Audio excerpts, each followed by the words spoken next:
နားထောင်ဆိုတော့လေဟာနားမထောင်ပြတဲ့လူနဲ့လှုပ်ရှားရှိတဲ့လူနဲ့ဟုတ်တယ်မလားသူကလေ I can only oblige so much I cannot do more than that နောက်တော့အန်တီရဲ့အန်တီဒေါခင်နွယ်ဝင်းကိုချစ်တဲ့အဘူ group လေးတွေရှိတယ်သူတို့တွေလည်းပြန် share ထားတာတွေကကောင်းတယ်လေတိလာအန်တီဟာတွေပဲသူတို့ပြန်ပြီးပြောထားတာတချို့လူတွေကအဲ့လိုအန်တီဟာလေးတွေကိုအကုန်ပြန်ပြောရင်ပြဒုတ်တပုံကြီးမတင်နဲ့လေသူတို့ကဒုတ်တပုံကြီး Facebook မှာတော့မတင် Facebook မှာတော့သူတို့ဟာနဲ့သူတို့ပဲတချို့ဟာလေးတွေတွေ့မိတယ်အန်တီရဲ့ဖြတ်ကနေကလည်းမမှတ်မိဘူးအဲ့လိုဟိုလို YouTube ကြီးမှာအန်တီပုံကြီးတင်ပြီးတော့လုပ်တာမျိုးမဟုတ်ဘူးသူတို့လည်းတော်တော်ကောင်းတယ်တချို့ဟို2ခု3ခုလောက်ကလေ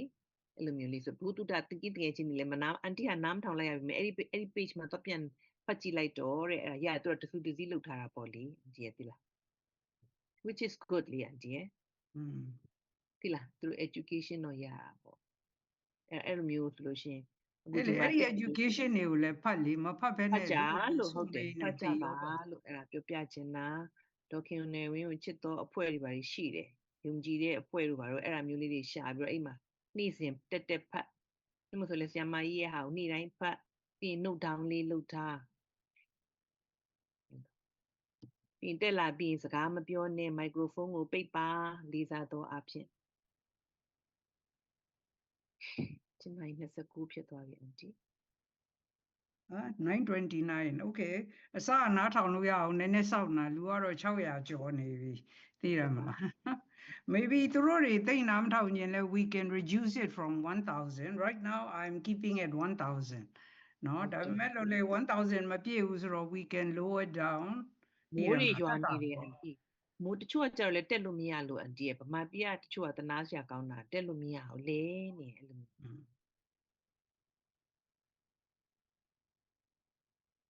ချွဲကြတာ NAC တောက်အဲ့ဒါလဲခါတရားလောက်ပြောပြီးပြီအဲ့ဒါလဲမမှတ်ထားသူက mucolytic agent လေ NAC ကတကယ်ကောင်းတာနော်တို့ဆိုနေတိုင်းတောက်တယ် NAC တောက်ရင်နော်ဖျားခြင်းဖြစ်တယ်ချွဲတွေကြက်ရင်ဟာကောင်းမကောင်း NAC ကနောက်ပြီးတော့ you အသေးကိုလည်း protect လုပ်တယ် Tylenol ကို NAC နဲ့တောက်အသေးဘာမှမပြည့်ဘူးအရက်မတောက်ခင် NAC လေးတစ်လုံးတောက်လိုက်အသေးမပြတ်တော့ဘူးပြီးတော့ that's it အန်တီအဲ့ဒီ NAC ဟိုယူအာနဲ့ဟိုဗာလဲ effervescent လည်းရှိရနော် netlock ဆိုတာအတူတူပဲပေါ့600 mg အရေးတောက်ရတာလေအဲ့လားမသိဘူးလေယူရို NAC ပြီးတော့တောက်ကျင်တာတောက်ကြလူကြီးတွေအတွက်ကအဲ့လို effervescent လူကြီးတွေကလည်းဘာဖြစ်လို့လူကြီးပြောနေတာ can they swallow မဟုတ်ဘူးလေအန်တီအဲ့ဒါရေထဲမှာဖြောလိုက်ရတာလေမဟုတ်ဘူးလေဘာဖြစ်လို့ pill မတောက်နိုင်တာလဲသူတို့ဆရာဝန်တွေပေးတာကိုခင်ဗျာကြည့်ထားတာလေI see okay ဟော69နှစ်တွေ66နှစ်တွေကိုပေးတာပြောတာအန်တီOkay ကဲစားကြစို့ခုနကြီးခွဲပြီရွက်ကြည့်ရေကျမတော့မတောက်တော့ကျမကတော့မတောက်တောက်ချင်တဲ့လူတွေတောက်ကြကျမ problem ရှိလို့ပါ auxiliary လူတိုင်း problem မရှိပါဘူး problem မရှိတဲ့လူတွေကတောက် problem ရှိလို့ you know IBS သမားတွေပါတွေမတောက်သင့်ဘူးနော်ဟုတ်ပြီလားအဲ့တော့ record လုပ်ပြီ let me mute all yes pancreas ရောက်နာ pancreas က you pancreas ရောက်ရင်ဆေးရုံရောက်နေမှာပေါ့မရောက်လို့ you အိမ်မှာမဖြစ်နေတာမဟုတ်ဘူးလား pancreas ရောက်ရင်ဆေးရုံတက်ရပြီ you be in the hospital not at home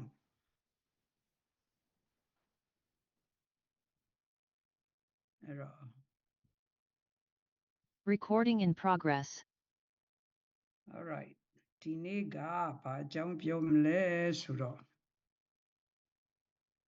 iron zinc and copper အဲ့ဒါကဟို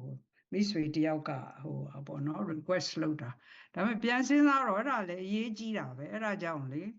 ပြောမှာပေါ့နော်အကုန်လုံးကအရေးကြီးတာပဲလေခန္ဓာကိုယ်ကြီးကတို့အမြဲပြောတယ်လေအကြောင်းတစ်ခုတည်းအကြောင်းမဟုတ်ဘူးအားလုံးကဆက်ဆက်နေတာအားလုံးအဲ့လိုဒါကြောင့်မလို့တို့ကနောက်ပိုင်းကိုနော်ဟို thyroid ဆရာဝန်ဆိုလဲ thyroid ပဲကြည့်တယ်နှလုံးဆရာဝန်ဆိုလဲနှလုံးပဲကြည့်တယ်အဆုတ်ဆရာဝန်ဆိုလဲအဆုတ်ကြောက်ကတ်ဆိုလဲကြောက်ကတ် သူကခွဲခြားပလိုက်တော့ဆက်ဆက်မှုမရှိတော့ဘူးလေဟုတ်တယ်မလားဒါပေမဲ့ခန္ဓာကိုယ်ကြီးကအဲ့လိုလှုပ်နေတာမှမဟုတ်တာအဲ့လိုကြီးခွဲလိုက်ရင်ဘယ်လိုလုပ်မလဲနော်တကိုယ်လုံးကိုခြုံကြည့်တတ်ရမယ်ဒါမှမဟုတ်တို့သူများတွေကတို့ပြောတယ်ဟာအထူးခုလည်းမဟုတ်ပဲနဲ့ပြောချင်တာတွေရှောက်ပြောနေတယ်တို့ကလည်းပြောလိုက်တယ်အထူးခုမဖြစ်ချင်ပါဘူးဖြစ်ကုန်မဖြစ်ချင်ဘူးနော်အားလုံးကိုခြုံကြည့်တတ်တယ်ဆရာကပဲဖြစ်ချင်ပါတယ်လို့ဟုတ်ပါတယ်ကျွန်မအထူးခုလည်းမဟုတ်ပါဘူးနော်အထူးခုလည်းမဖြစ်ချင်ပါဘာကြောင့်လို့မဖြစ်ချင်တာလဲခန္ဓာကိုယ်ကြီးကတတ်တတ်ကြီးအလုံးလုံးနေတာမဟုတ်လို့ပါဟုတ်ပါလေအဲ့လိုခြုံမကြည့်တတ်ရင်သွားပြီခဏတော့သက်သာမယ်ရေရှည်မှမရပါဘူးအဲ့ဒါကြောင့်ဒီနေ့ကြည့်ကြမယ်နော် iron ကသန္ဓာနော် zinc နဲ့ copper ကလည်းဟိုတတ္တုဓာတ်တွေပေါ့နော်အဲ့တော့တချို့တွေကလည်း iron တောက်iron တောက်ပြီးတော့ထူလည်းမထူလာဘူးတချို့တွေကလည်း zinc နေတောက်သိတယ်မလား copper တောက်တဲ့လူတော့နည်းပါတယ် anyway ဒီသုံးခုကလက်တွဲပြီးတော့အလုံးလုံးနေတယ်ဒါမှမဟုတ်ကျွန်မပြောတာကျွန်မအထူးခုမဖြစ်ချင်ဘူးလို့ဟောတွဲပြီးကြည့်ရတော့မယ်လေအားလုံးကိုခြုံကြည့်ရတော့မယ်တခုတည်းကြည့်လို့မရဘူးဟုတ်တယ်မလားအဲ့တော့ဘုရားကပရိစ္ဆသမုပ္ပါမှာကောပဋ္ဌာန်းမှာကောဟောထားတယ်လေအကြောင်းအမျိုးမျိုးကြောင့်အကျိုးအမျိုးမျိုးဖြစ်တယ် we live in a world of condition တွေပေါင်းစုံပြီးဖန်တီးလာရင်အကျိုးတွေထွက်လာမယ်မကောင်းတဲ့အကျိုးဆိုရင်အကြောင်းတွေကိုဖျက်ပြစ်ရင်အကျိုးတွေလည်းပြည့်ပြီပေါ့ဟုတ်တယ်မလားအဲ့တော့သူတို့တွေကသတ္တုဓာတ်တွေဖြစ်တယ်နော် mineral သတ္တုဓာတ် okay အဲ့ဒီတော့ယူရိုအဘိဓမ္မာနဲ့ကြည့်ဓာတ်ကြီး၄ပါးနဲ့ကြည့်ရင် iron တို့ zinc တို့ copper တို့ကဝါယောဓာတ်တွေ okay အကုန်ပါရနော်ဖရာဘယ်တော့မှမကြံခဲ့ဘူး okay ဒါမလို့ဝါယောဆိုလူတွေကလေလို့ပဲអော်နေတယ်ရဲလေလည်းမှန်တယ်သို့တော့လေတွေမကဘူးတခြားဟာတွေကလည်းဝါယောဓာတ်တွေနော်အဲ့တော့သူတို့ကအဘိဓမ္မာဓာတ်ကြီး၄ပါးနဲ့ကြည့်ရင်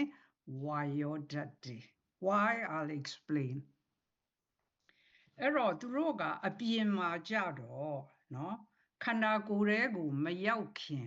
အပြင်မှာသတ္တုဓာတ်အနေနဲ့က they are not electrically charged နော်ယူတောက်ပြီးတော့ရေနဲ့မြို့ချလိုက်လို့ခန္ဓာကိုယ်ထဲရောက်သွားရင်ခန္ဓာကိုယ်ကြီးက it's an electromagnetic field ကြီးနော်ရေတွေလည်းအများကြီးရှိတယ်လျှက်စစ်ဓာတ်တွေလည်းအများကြီးရှိတယ် electron တွေလည်းအများကြီးရှိတယ်အဲ့တော့ဒီ iron တို့ zinc တို့ copper တို့ကရေနဲ့တောက်ချလိုက်ပြီဆိုရင်ခန္ဓာကိုယ်ထဲမှာဓာတ်ပြောင်းသွားပြီး electrically charged လျှက်စစ်ဓာတ်သေဆောင်တဲ့သတ္တုဓာတ်တွေဖြစ်သွားတယ်ဟုတ်ပြီနော်အဲ့တော့ခန္ဓာကိုယ်ထဲရောက်သွားရင်နော် form in the body ယူမျိုးချလိုက်ပြီးရေနဲ့နော်မှာတန်ဓာတ်ကိုတောက်ပြီးဆိုပါတော့နော်အဲ့တော့ these mineral ဒီသတ္တုဓာတ်နော်ဒီတန်ဓာတ်တို့ zinc တို့ copper တို့อ่ะနော်ခန္ဓာကိုယ်ထဲမှာ they are positively charged ions dissolve in water or bound to proteins ဟလာ iron zinc copper ဟုတ်ပြီနော်ခန္ဓာကိုယ်ထဲရောက်သွားရင် electrically charged ဖြစ်သွားပြီဟလာအဲ့တော့ electrically charged ဆိုတော့နော်ရွေ့လျားပြီပေါ့ထောက်ကန်တဲ့တတ္တိရှိလာပြီပေါ့အဖိုးနဲ့အဖိုးဆိုရင်တွန်းကန်တယ်အမနဲ့အမဆိုရင်တွန်းကန်တယ်အဖိုးနဲ့အမဆိုရင်ဆွဲယူတယ်အဲ့တော့ရွေ့လျားတဲ့ထောက်ကန်တယ်အဲ့တော့ why your characteristic ကပါလဲထောက်ကန်တဲ့သတ္တိရွေ့လျောတဲ့သတ္တိပါပြီပေါ့ဒီ category ထဲမှာဒါပေမဲ့တို့တွေကိုစာသင်ထားတဲ့အတိုင်းဆိုရင်ဝါယောဓာတ်ဆိုလေပဲမှတ်ထားတယ်မှန်တော့မှန်တယ်ဒါပေမဲ့လေတစ်ခုတည်းမဟုတ်ဘူးလို့ပြောပြနေတာအဲ့တော့ဒါကအဘိဓမ္မာ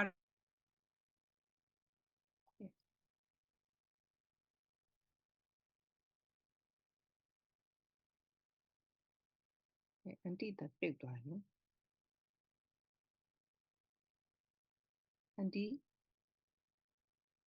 အန်တီရဲ့အတမကြားတော့နော်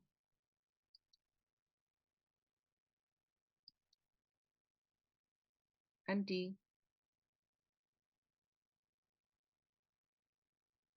ကိုမကြားရလားတခြားလူတွေကြားလားမသိ Auntie ရေ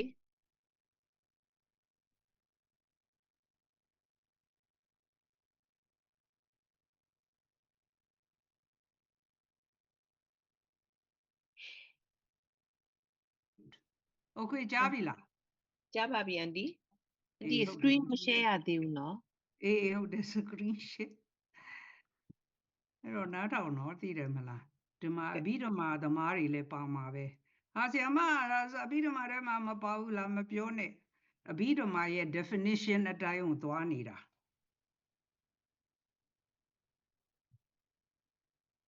share လိုက်ပြီနော်ဟုတ်တယ်မလား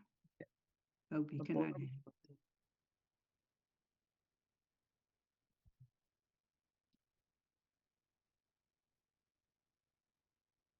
လိုက်ချင်မှကြလို့ disable annotation အဲ့တော့သူတို့ကနော်ကိုကတောက်လိုက်ပြီဥမာယူ zinc နေတောက်လိုက်တယ်ဆိုပါတော့ခန္ဓာကိုယ်ရဲ့ရောက်သွားရင်သူက positively charge ဖြစ်သွားတာအဲ့တော့ electrically charge တွေကရွေ့မှာပဲလေတကူလုံးကိုသွားနေတာခန္ဓာကိုယ်ကြီးက electromagnetic field ဟုတ်ပြီလားထောက်ကန်တဲ့တတ္တိလည်းရှိတယ်ရွေ့လျားတဲ့တတ္တိလည်းရှိတယ်အဲ့တော့ဒီတတ္တိတွေရှိရင်ဝါယောဓာတ်ပါလို့အဘိဓမ္မာကပြောထားတော့ကိုကဒါတွေမပါဘူးလို့ how are you going to contest okay ဟုတ်ပြီလားအဲ့တော့ biological importance of the charge เนาะဒီဟာတွေတောက်လိုက်ရင် electrically charge ဖြစ်သွားတော့ဘလို့အရေးကြီးတာလဲเนาะအဲ့ဒီမှာเนาะဒီ electrical charge ဖြစ်သွားတဲ့အခါမှာဒီသတ္တုဓာတ်တွေကခန္ဓာကိုယ်ထဲမှာစွမ်းရည်တွေတက်လာတယ် functional power ဟုတ်ပြီလားเนาะဒီသူကရေတောက်ချရေနဲ့တောက်ချလိုက်တယ်ခန္ဓာကိုယ်ကြီးကလည်းရေဓာတ်တွေရှိတယ်เนาะအစုံမဲ့သူကခါတဲ့ electron တွေကလည်းအများကြီးတို့ဟာတကယ်ကိုလျှက်စစ်ဓာတ်ကြီးနော်ခန္ဓာကိုယ်ကြီးอ่ะဒါမှမဟုတ်သွားကင်ဓာတ်လိုက်တယ်သိရမလား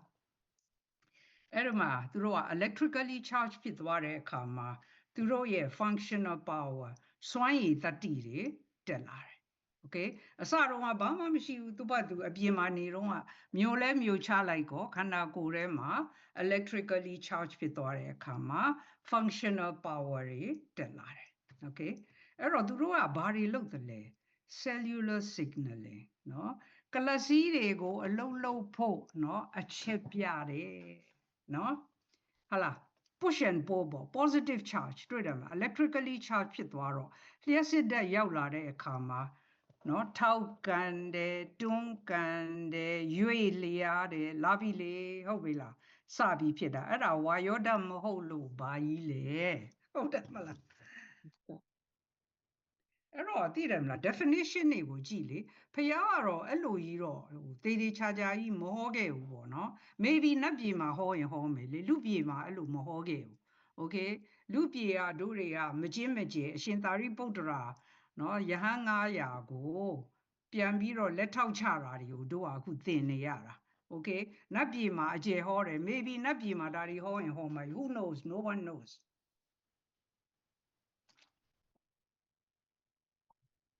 နောက်ပြီးတော့ cellular signal enzyme activation เนาะသူတို့ကခန္ဓာကိုယ်ထဲမှာဇီဝဖြစ်စဉ်ဖြစ်တဲ့အခါမှာเนาะကောင်းကောင်းမွန်မွန်မြန်မြန်ဆန်ဆန်ဖြစ်ရအောင် enzyme တွေလိုတယ်လေဟဲ့လားအဲ့ဒီ enzyme တွေ cofactors တွေကဘာတွေလဲရော vitamin C ဟဲ့လားအဲ့တော့ဒီ vitamin C เนาะဒီဇီဝဖြစ်စဉ်မှာကောင်းမွန်စွာအလုပ်လုပ်အောင်သူတို့ကကူတာဟုတ်တယ်မလားဟုတ်ပြီနော် energy transport စွမ်းအင်တွေကိုလည်းတနေရာကတနေရာရွေ့အောင်လုပ်ပေးတာပေါ့နော်အဲ့တော့ inside the human body ခတ်တို့ရဲ့ခန္ဓာကိုယ်ထဲမှာနော်တန်ဓာတ် zinc ဓာတ် copper ဓာတ်တွေဟာ they carry positive electrical charge နော်အပေါင်းလက္ခဏာ cat ion ပေါ့နော်သူတို့တွေခန္ဓာကိုယ်ထဲမှာအဲ့ဒီလိုအခြေအနေမှာရှိတယ်တဲ့အဲ့တော့ဝါယောဓာတ်အမျိုးအစားတွေမှာပါဝင်နေတယ်ဟုတ်တယ်မလားဝါယောဓာတ်ဆိုလေတစ်ခုတည်းမတင်နဲ့နော်အများကြီးပါတယ် all the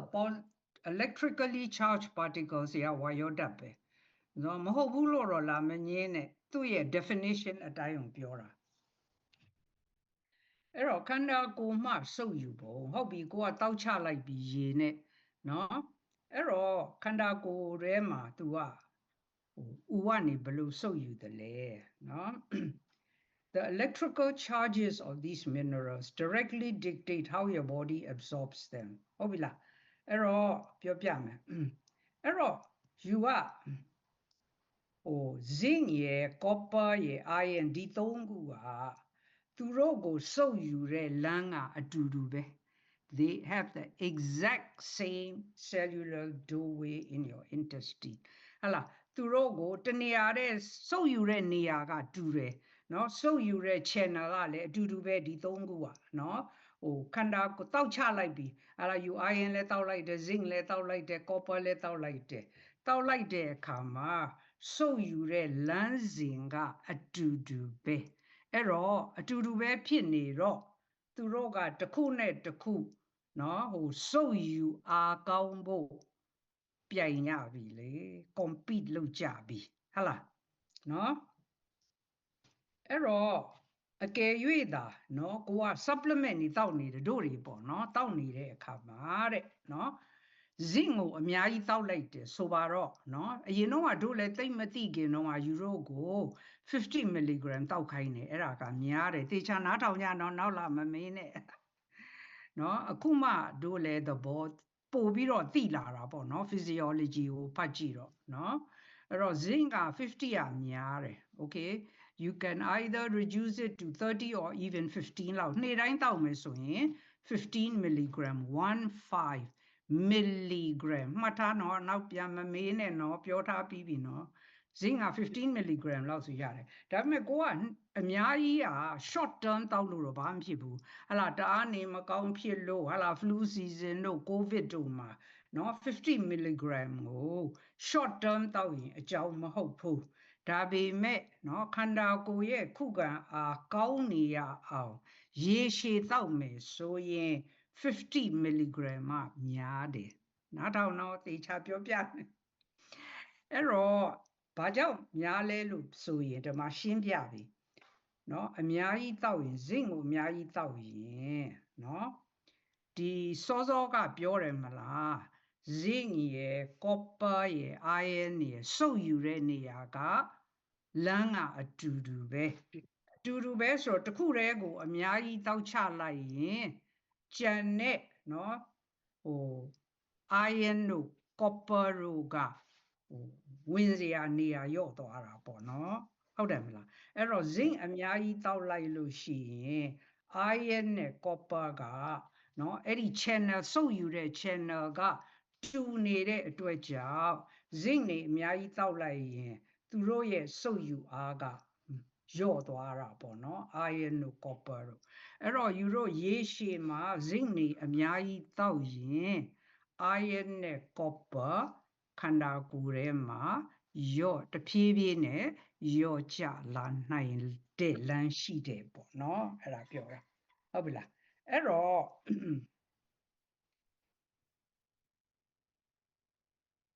နောက်တစ်ခုကဘာလဲဆိုရင်တို့တွေက oxalate လာပြီနော်မနေ့ကတော့ပြောလိုက်တယ် spinach မှာအများကြီးပါတယ် oxalate တွေအစိုးဆုံးပဲအဲ့တော့ဒီ oxalate တွေများတဲ့နော်ဟင်းသီးဟင်းရွက်တွေအထူးသဖြင့်နော်အဲ့ဒါစဉ်းစားရင်အသားမှာမပါတလောက်ပဲနော်ဟင်းသီးရွက်မှာတအားများတာအဲ့တော့ဒီဟင်းသီးဟင်းရွက်မှာပါနေတဲ့နော် phytates တွေနော် whole grain စားကြတယ် whole grain မှာလည်းအများကြီးပါတယ်အဲ့တော့အဲ့ဒါတွေတောက်လိုက်ရင်နော်အဲ့ဒါတွေပါတအားစားရင်ပေါ့နော်ဒီ iron ကြာရင်ဒီ iron တို့ zinc တို့ copper တို့ကလျော့ကျလာမယ် why ဘာကြောင့်လဲဆိုတော့ they prevent the absorption နော်ဒီဥကနေစုပ်မယူနိုင်အောင်နော်ဒီ oxalate တွေ phytates တွေကပြန်ပြီးတော့ဆွဲထားတယ်ဟာလူတွေကတော့ပြောတာပေါ့ဟင်းသီးရွက်မှာမလီ iron တွေအများကြီးပါတယ် wait a minute နော် iron တွေပါတာမှန်တယ်zinc တို့ဘာတို့ပါတာမှန်တယ်သို့တော့ ဒီဟင်းသီးဟင်းရွက်မှာရှိနေတဲ့သဘာဝအားဖြင့်ရှိနေတဲ့ phytates တွေ oxalate တွေကဒီ iron တို့ zinc တို့ copper တို့ကိုဥကနေစုပ်မယူနိုင်အောင်ပြန်ဆွဲထားတယ်ဟုတ်ပြီနော်မှတ်ထားနော်အဲ့တော့ဒါကြောင့်မလို့နော်ခန္ဓာကိုယ်ထဲမှာနည်းနေရင်တို့တွေက supplement အနေနဲ့တောက်ချင်ဝယ်တဲ့အခါမှာသတိထားရမယ်ဘယ်လိုဟာမျိုးကိုဝယ်ရမလဲဆို chelated နော်ဟုတ်တယ်ဥမာ zinc ကိုဟာလာ mineral တစ်ခုခုနဲ့ပေါင်းဒါကဟိုprotein glycinate နဲ့ပေါင်းထားတာဟာလာဥပမာတို့ဆိုရင်လောလောဆယ် iron ကိုနော် bisglycinate တောက်တယ်အကျိုးလည်းအရန်ရှိတယ်ဒါလက်တွေ့ပြောပြမယ်အဲ့တော့ဒီတိုင်းကြီး zinc ဆို zinc ကြီးပဲမတောက်ဖဲနဲ့အဲ့လိုတွဲထားတာနဲ့တောက်ရင်ဟိုပါပေါ့နော်တက်တာတယ်ပေါ့နော်ဟုတ်ပြီလားဒီသူတို့ဒီ minerals တွေကိုစောစောကဟိုဥထဲကနေစုပ်ယူနိုင်အောင်သူတို့တွေကလမ်းဖွင့်ပေးတယ်ဟုတ်ပြီလားအဲ့တော့ဒီခန္ဓာကိုယ်ထဲမှာ you know ဥမာ iron တောက်တယ်ဆိုပါတော့เนาะတန်ဓာတ်တောက်လိုက်ရင်เนาะခန္ဓာကိုယ်ထဲမှာเนาะဟိုဥကနေစုပ်ယူနိုင်တဲ့ form เนาะဟိုအပေါင်းလက္ခဏာเนาะelectrically charged 2+ ပဲသူကစုပ်ယူနိုင်တယ်ဟုတ်ပြီနော်အဲ့ဒါအရေးကြီးတယ်သေချာနားထောင်နော်အဲ့တော့ iron နဲ့မှာနော်ဒီဟင်းသီးဟင်းဥပဘူး iron တောက်လို့ရှိရင်ဒါမှမဟုတ်ဟင်းသီးဟင်းရွက်မှာပါနေတဲ့ iron က charge ကမတူးနော်သူက 3+ အဲ့ဒါကြီးကခန္ဓာကိုယ်ကစုပ်မယူနိုင်ဘူး okay အဲ့တော့ခန္ဓာကိုယ်တွေကစုပ်ယူဖို့ဆိုတာနော် your stomach acid လို့တယ်ဟိုအစာအိမ်ထဲမှာ acid ဓာတ်လုံလောက်ရှိရမယ်ဒါကြောင့်မလို့နောက်တစ်ခုကပါလဲ vitamin C လဲလိုတယ်เนาะဒါမှမလို့သူတို့က iron တောက်ရင် vitamin C နဲ့တွဲပြီးတောက်ခိုင်းတာဘာကြောင့်လဲဆိုတာရှင်းပြမယ်အဲ့တော့ဒီ vitamin C ကเนาะဒီသဘာဝအားဖြင့်ပါနေတဲ့เนาะဟင်းသီးဟင်းရွက်မှာပါနေတဲ့သံဓာတ်ကို 3+ ကသူက absorb မလုပ်နိုင်ဘူး vitamin C တောက်လိုက်ရင် vitamin C ကเนาะဒီဟိုပါပေါ့ 3+ ကနေ 2+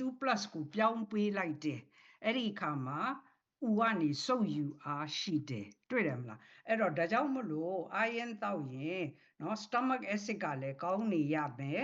vitamin C နဲ့တွဲပြီးတောက်ရင်အာနိသင်ရှိတယ်လို့ပြောတာเนาะအဲ့တော့ဘာကြောင့်မလို့ဒါကြောင့်မလို့ iron တောက်ရင်မနေ့အစောကြီးဘာမှမစားခင်เนาะဘာအစာမှမစားခင်ဆိုရင် acid ကအများကြီးပဲလေဟုတ်တယ်မလား stomach ထဲမှာအစာမှမစားသေးတာအဲ့တော့ stomach acid ကလည်းများနေတယ်အဲ့ဒါလေးကို iron ကို vitamin C လေးနဲ့တွဲတောက်လိုက်ရင်เนาะဥကနေစုပ်ယူအားကတအားကောင်းလာတယ်ဘာကြောင့်လဲဆိုတော့ electrical charge က 3+ ကနေ 2+ ကို vitamin C ကပြောင်းပေးလိုက်တယ်ဟုတ်ပြီလားနားထောင်နော်အဲ့ဒါကြောင့်မလို့ iron တောက်ရင် vitamin C နဲ့တွဲပြီးတောက် iron ကိုဘယ်အချိန်မှာတောက်ရမလဲဆိုရင်အစာမစားခင်အိပ်ယာကနိုးချင်းเนาะတောက်ခိုင်းတာဘာကြောင့်လဲ stomach acid အဲ့ဒီအချိန်မှာအများကြီးရှိနေလို့ဟုတ်ပြီနော်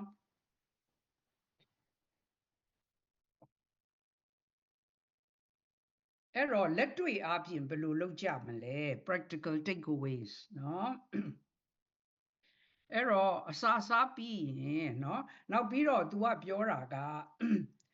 iron copper zinc ကိုတစ်ချိန်တည်းမှာမတော့နဲ့ဘာကြောင့်လဲသူတို့ကဥကစုပ်ယူတဲ့လမ်းကြောင်းကအတူတူပဲဖြစ်နေတယ်လေ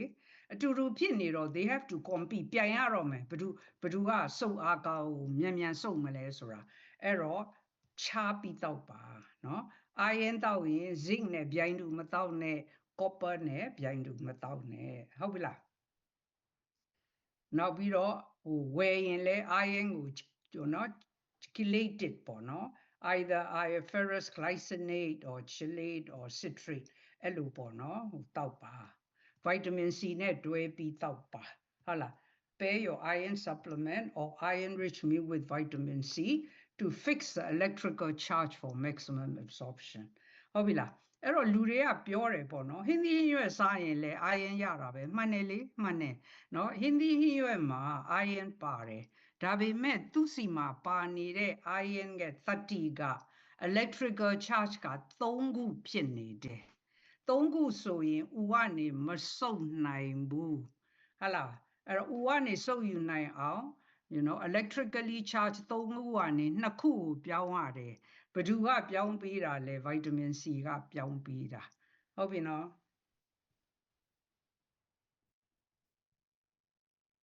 အဲ့တော့ stomach acid ဒါကြောင့်မို့ခုခေတ်မှာဟာ acid ချဆေးတွေတောက်ဒုက္ခတွေဖြစ်ပြောင်းဆန်နော်တတိတွေမေ့ dementia တွေဖြစ်ဟာပြောင်းဆန်နေတာပဲအဲ့တော့ how stomach acid ကလိုလို့ပဲခန္ဓာကိုယ်ကြီးကပေးထားတာလေခန္ဓာကိုယ်ကြီးကကိုယ့်ကိုယ်ကိုဘယ်တော့မှမဖြတ်စည်းဘူးဘာကြောင့်လဲဇီဝိတယုတ်နော်ကမ္မဇဧကံယုတ်ကမ္မကုံမချင်းယူရဲ့အသက်ကိုစောင့်ရှောက်နေတဲ့ယုတ်တရားအဲ့ဒါက तू က automatically ချိန်ပေးနေတာအဲ့တော့ you က stomach acid ကလိုလို့ပဲနော်တဘာဝကြီးကထည့်ပေးတာလေအဲ့တော့ you ကတဘာဝကြီးနဲ့ပြောင်းပြန်လုပ်မယ်ဆိုသေဖို့သာပြင်ထားပေါ့ဟုတ်တယ်မလား Stomach acid, hydrochloric acid, provides an intensely acidic environment necessary to unleash mineral ions from food. ဟလာအစာစားလိုက်ရင်အစာထဲမှာပါနေတဲ့သံဓာတ်ကိုနော်ဟိုထွက်လာဖို့နော် stomach acid လိုတယ်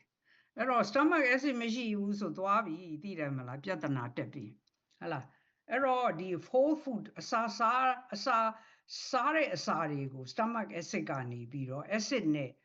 ခွဲထုတ်ဖြစ်ပေးတာလေဟလာ protein ကိုခွဲထုတ်ဖြစ်တယ် iron ကိုခွဲထုတ်ဖြစ်တယ်အဲ့တော့မှခန္ဓာကိုယ်ကြီးကနော်ဒီဘာခေါ်လဲဥကနေစုပ်ယူနိုင်ပါလေဟုတ်ပြီလားနောက်ပြီးတော့အဲ့ဒီ charge ions ဖြစ်သွားအောင်ဟုတ်ပြီလားထားလိုက်ပါတော့အဲ့တော့ stomach acid ကအသက်ကြီးရင်လည်းတဖြည်းဖြည်းလျော့လာတယ်အဲ့ဒါကိုအသက်ကြီးရွယ်အိုတွေကို acid blocker တွေတောက်တော့ဒုက္ခဖြစ်ပြီလေအဲ့တော့တို့လည်းဟိုနေ့တုန်းကဟာပေါ့နော်သတင်းကြားတယ်နော် even America မှာနော်ဗမာ community မှာလူကြီးတွေတော်တော်များများ dementia တွေဖြစ်နေကြတယ်နော်အဲ့တော့သိတယ်မလားတို့တွေကလည်းပြောရင်လည်းမယုံဘူးလေလူတွေကသိတယ်မလားတို့က conventional medicine ကိုပဲအားကိုးတော့တို့လည်းပါဇက်ပိတ်နေတယ်သိတယ်မလားကိုယ်နဲ့လည်းမဆိုင်ဘူးလေကိုမေးတာလည်းမဟုတ်ဘူးဆိုတော့ဘာမှမပြောဒုက္ခတော့မလို့ပြောတာကိုယ်မမေးမပြောနဲ့ကိုယ်မမေးပဲနဲ့ဆရာသွားမလို့နဲ့ဒါမှမလို့သိတယ်ဒါမှမသိပေမဲ့လည်းမပြောဘူးသိတယ်မလားမပြောတာကလည်းမပြောချင်လို့မဟုတ်ဘူးအကုန်လုံးအကုသိုလ်တွေဖြစ်မှာသိတယ်မလားအဲ့တော့ stomach acid က2 low အသက်ကြီးရင် you already have a low stomach acid okay ဘာကြောင့်လဲဆိုအစားအသောက် nutrients တွေကလည်းမကောင်းတော့ဘူးလေဟုတ်တယ်မလားအဲ့တော့ on top of that you are acid blocker တွေတောက်သေးဖို့သာပြင်သိတယ်မလားအဲ့တော့ if stomach acid is too low the environment becomes alkaline တွေ့တယ်မလား acidic မဖြစ်တော့ဘူး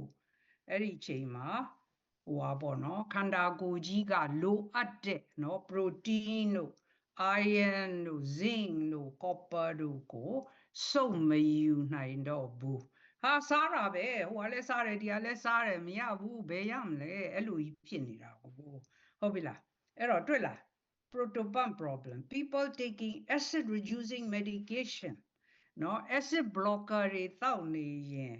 ကြာလာရင် mineral deficiency တွေဖြစ်လာတယ်တဲ့နော်ဘာကြောင့်လဲဦးကမစုပ်နိုင်တော့ဘူးလေဟုတ်တယ်မလားဦးကမစုပ်ယူနိုင်ဘူးအဲ့တော့သိတယ်မလား ionize လည်းမလုပ်ပေးနိုင်တော့ဘူးကြာရင်ဟိုဟာချို့တဲ့ဒီဟာချို့တဲ့တခုခုဖြစ်ဆရာဝန်သွားပြရင်အသက်ကြီးလို့ဆိုအသက်ကိုပုံချနော်အသက်နဲ့ဘာမှမဆိုင်ဘူးအသက်က is just a number okay nutrient deficiency တွေဖြစ်နေတာဟုတ်ပြီလားအဲ့တော့ကဲကြည့်မယ်နော် calcium and magnesium ဒီကြားထဲမှာဘယ်လိုပါလာသလဲပြ so far နားလည်ကြလားပြောတာ I hope so နားလည်ပါတယ်နားလည်တယ်အန်တီနားလည်ပါတယ်အဲ့တော့ calcium magnesium တွေကလည်း positively charged minerals တွေပဲ calcium magnesium ကလည်းဝါရောဓာတ်တွေနော်ဟုတ်တယ်မလားဒါကြောင့်မလို့ဝါရောဓာတ်ဆိုလေတစ်ခုပဲပြောရင်ကျန်တာတွေကလွတ်နေမှာပေါ့ဒီ mineral တွေနော် calcium တို့ magnesium တို့ zinc တို့ iron တို့ copper တို့အဲ့ဒါတွေမရှိပဲအလုံးမဖြစ်ဘူးလေသူတို့ကလည်းဇီဝဖြစ်စဉ်မှန်ဖြစ်ရအောင်အကူဓာတ်တွေလေဟုတ်တယ်မလားသူတို့တွေကဒီဝါယောဓာတ် category ထဲမှာပါနေတယ်ဆိုတာမမေ့နဲ့နော်ဟုတ်တယ်မလားလေတခုတည်းနဲ့အလုံးမဖြစ်ဘူးလေအဲ့တော့ calcium magnesium ကလည်း they are also positively charged minerals ဟုတ်လားအဲ့တော့ကဲကြည့်ကြမယ်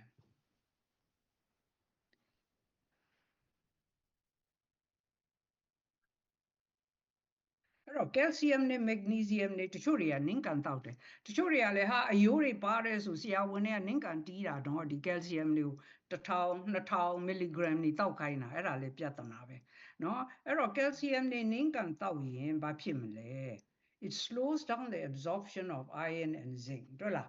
iron နဲ့ zinc ကနည်းလာမယ်ဟုတ်တယ်မလားအဲ့လို they compete ပေါ့နော်ဒီတောက်ပြီးရင်ဥထဲကနေစုပ်ယူရတယ်နော်အဲ့ဒီအိုထဲမှာစုပ်ယူကိုကလည်း calcium နေနင်းကအုပ်နေရင်ဘယ်လိုဖြစ်မလဲကျန်တာတွေကမဝင်နိုင်တော့ဘူးလေဟုတ်တယ်မလားအဲ့တော့ calcium နဲ့ magnesium ကလည်း balance လုပ်ထားရမယ် calcium သိပ်များနေလဲပြဿနာဒါကြောင့်မလို့ calcium နင်းကန်တောက်တဲ့လူတွေအယိုးကျိုးပိုလွယ်တယ် okay အဲ့တော့သူက magnesium နဲ့မျှနေရမယ်ယူရိုကထင်တာဟာအယိုးလို့ပြောရင် calcium လို့ပဲထင်တယ်အယိုးကနော်ဟို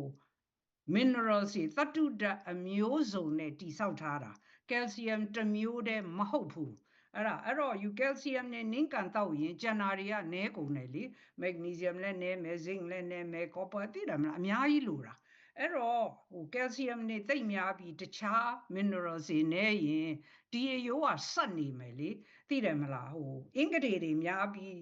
များနေမယ်သိတယ်မလားဘက်ခနဲ့ကျိုးမှာပဲလေဒါမှမလို့ calcium သိပ်တောက်တဲ့လူတွေနောက်ပိုင်းအယိုးကျိုးတာပူလွယ်တယ်တဲ့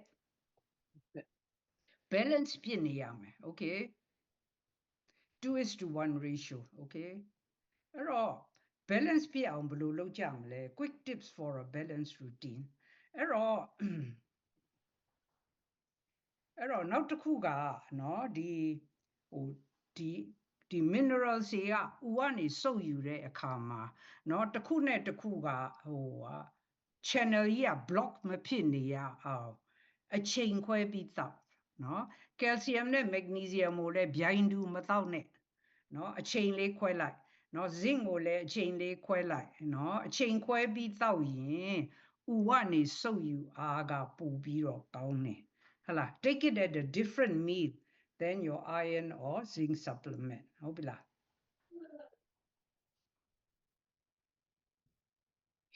အဲ့တော့ mineral imbalance ခန္ဓာကိုယ်ထဲမှာ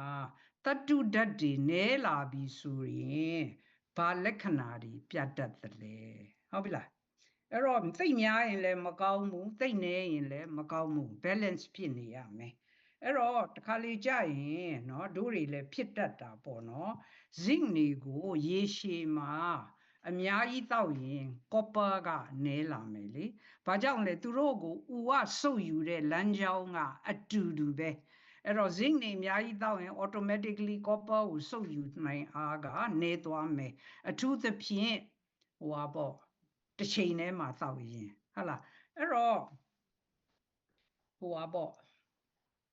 copper နည်းလာရင်ဘယ်လိုဖြစ်မလဲဟာဟိုကခါတဲ့နွမ်းလျနေမယ်เนาะခဏခဏလည်းနေမကောင်းဖြစ်တတ်တယ်เนาะလက်တွေလည်းထုံနာကျင်တာဖြစ်တတ်တယ်တဲ့เนาะအဲ့တော့တခါကြရင်ကိုကလည်းကိုဆရာဝန်ကပေါ့နော်ဟာအယိုးတွေပါနေတဲ့ calcium တောက်ဆိုကိုကလည်းမသိဘူးလေဆရာဝန်ကသူပြောတာဟုတ်မှာပဲပေါ့ဟုတ်တယ်မလားဆရာဝန်စကားကိုတသွေမတိန်နားထောင်ကြတာလေဟုတ်လားအဲ့တော့တောက်ကြရော1000တို့2000တို့အဲ့တော့ဘယ်လိုဖြစ်ပြီလဲနော်အဲ့တော့ excess calcium နဲ့နင်းကန်တောက်ရင်လည်း iron absorption လည်းကျသွားတယ် magnesium absorption လည်းကျသွားတယ်အဲ့တော့ဘာဖြစ်မလဲကြွတ်တက်ပြီလေ muscle cramp နေရပြီနော် weakness brain fog ခေါင်းမကြည့်ဘူးညအိတ်မပျော်ဘူးဟုတ်လား iron ဓာတ်နည်းသွားရင်လဲသွေးအားနည်းတတ်တယ်စသည်ဖြင့်သပင်ကျွတ်မယ်အဲ့ဒီသပင်ကျွတ်တာတို့ဖြစ်တာကိုယ့်အကူဖြစ်နေမှမသိဘူးသိရပြောပြအောင်မယ်နောက်မှတို့ဖြစ်ကို Okay high iron and low zinc အဲ့တော့တခါကြာရင်လဲကိုကလည်းတချို့တွေကလည်းနော်25 mg တောက်ဆိုနားမထောင်ဘူး25 mg ကို3လုံးတောက်တဲ့လူကလည်းရှိသေးတယ်ဒီ Zoom မှာတော့မဟုတ်နေ့ကပြောတယ်အဲ့တော့လူတွေကဘယ်လိုဖြစ်လဲဆိုရင်ပြောရင်လည်းတေးသေးချာချာနားမထောင်ဘူးနားထောင်ပေမဲ့လည်းခေါင်းထဲမဝင်ဘူးနောက်ပြီးကိုလှုပ်ချင်တာလှုပ်ကြတာလေ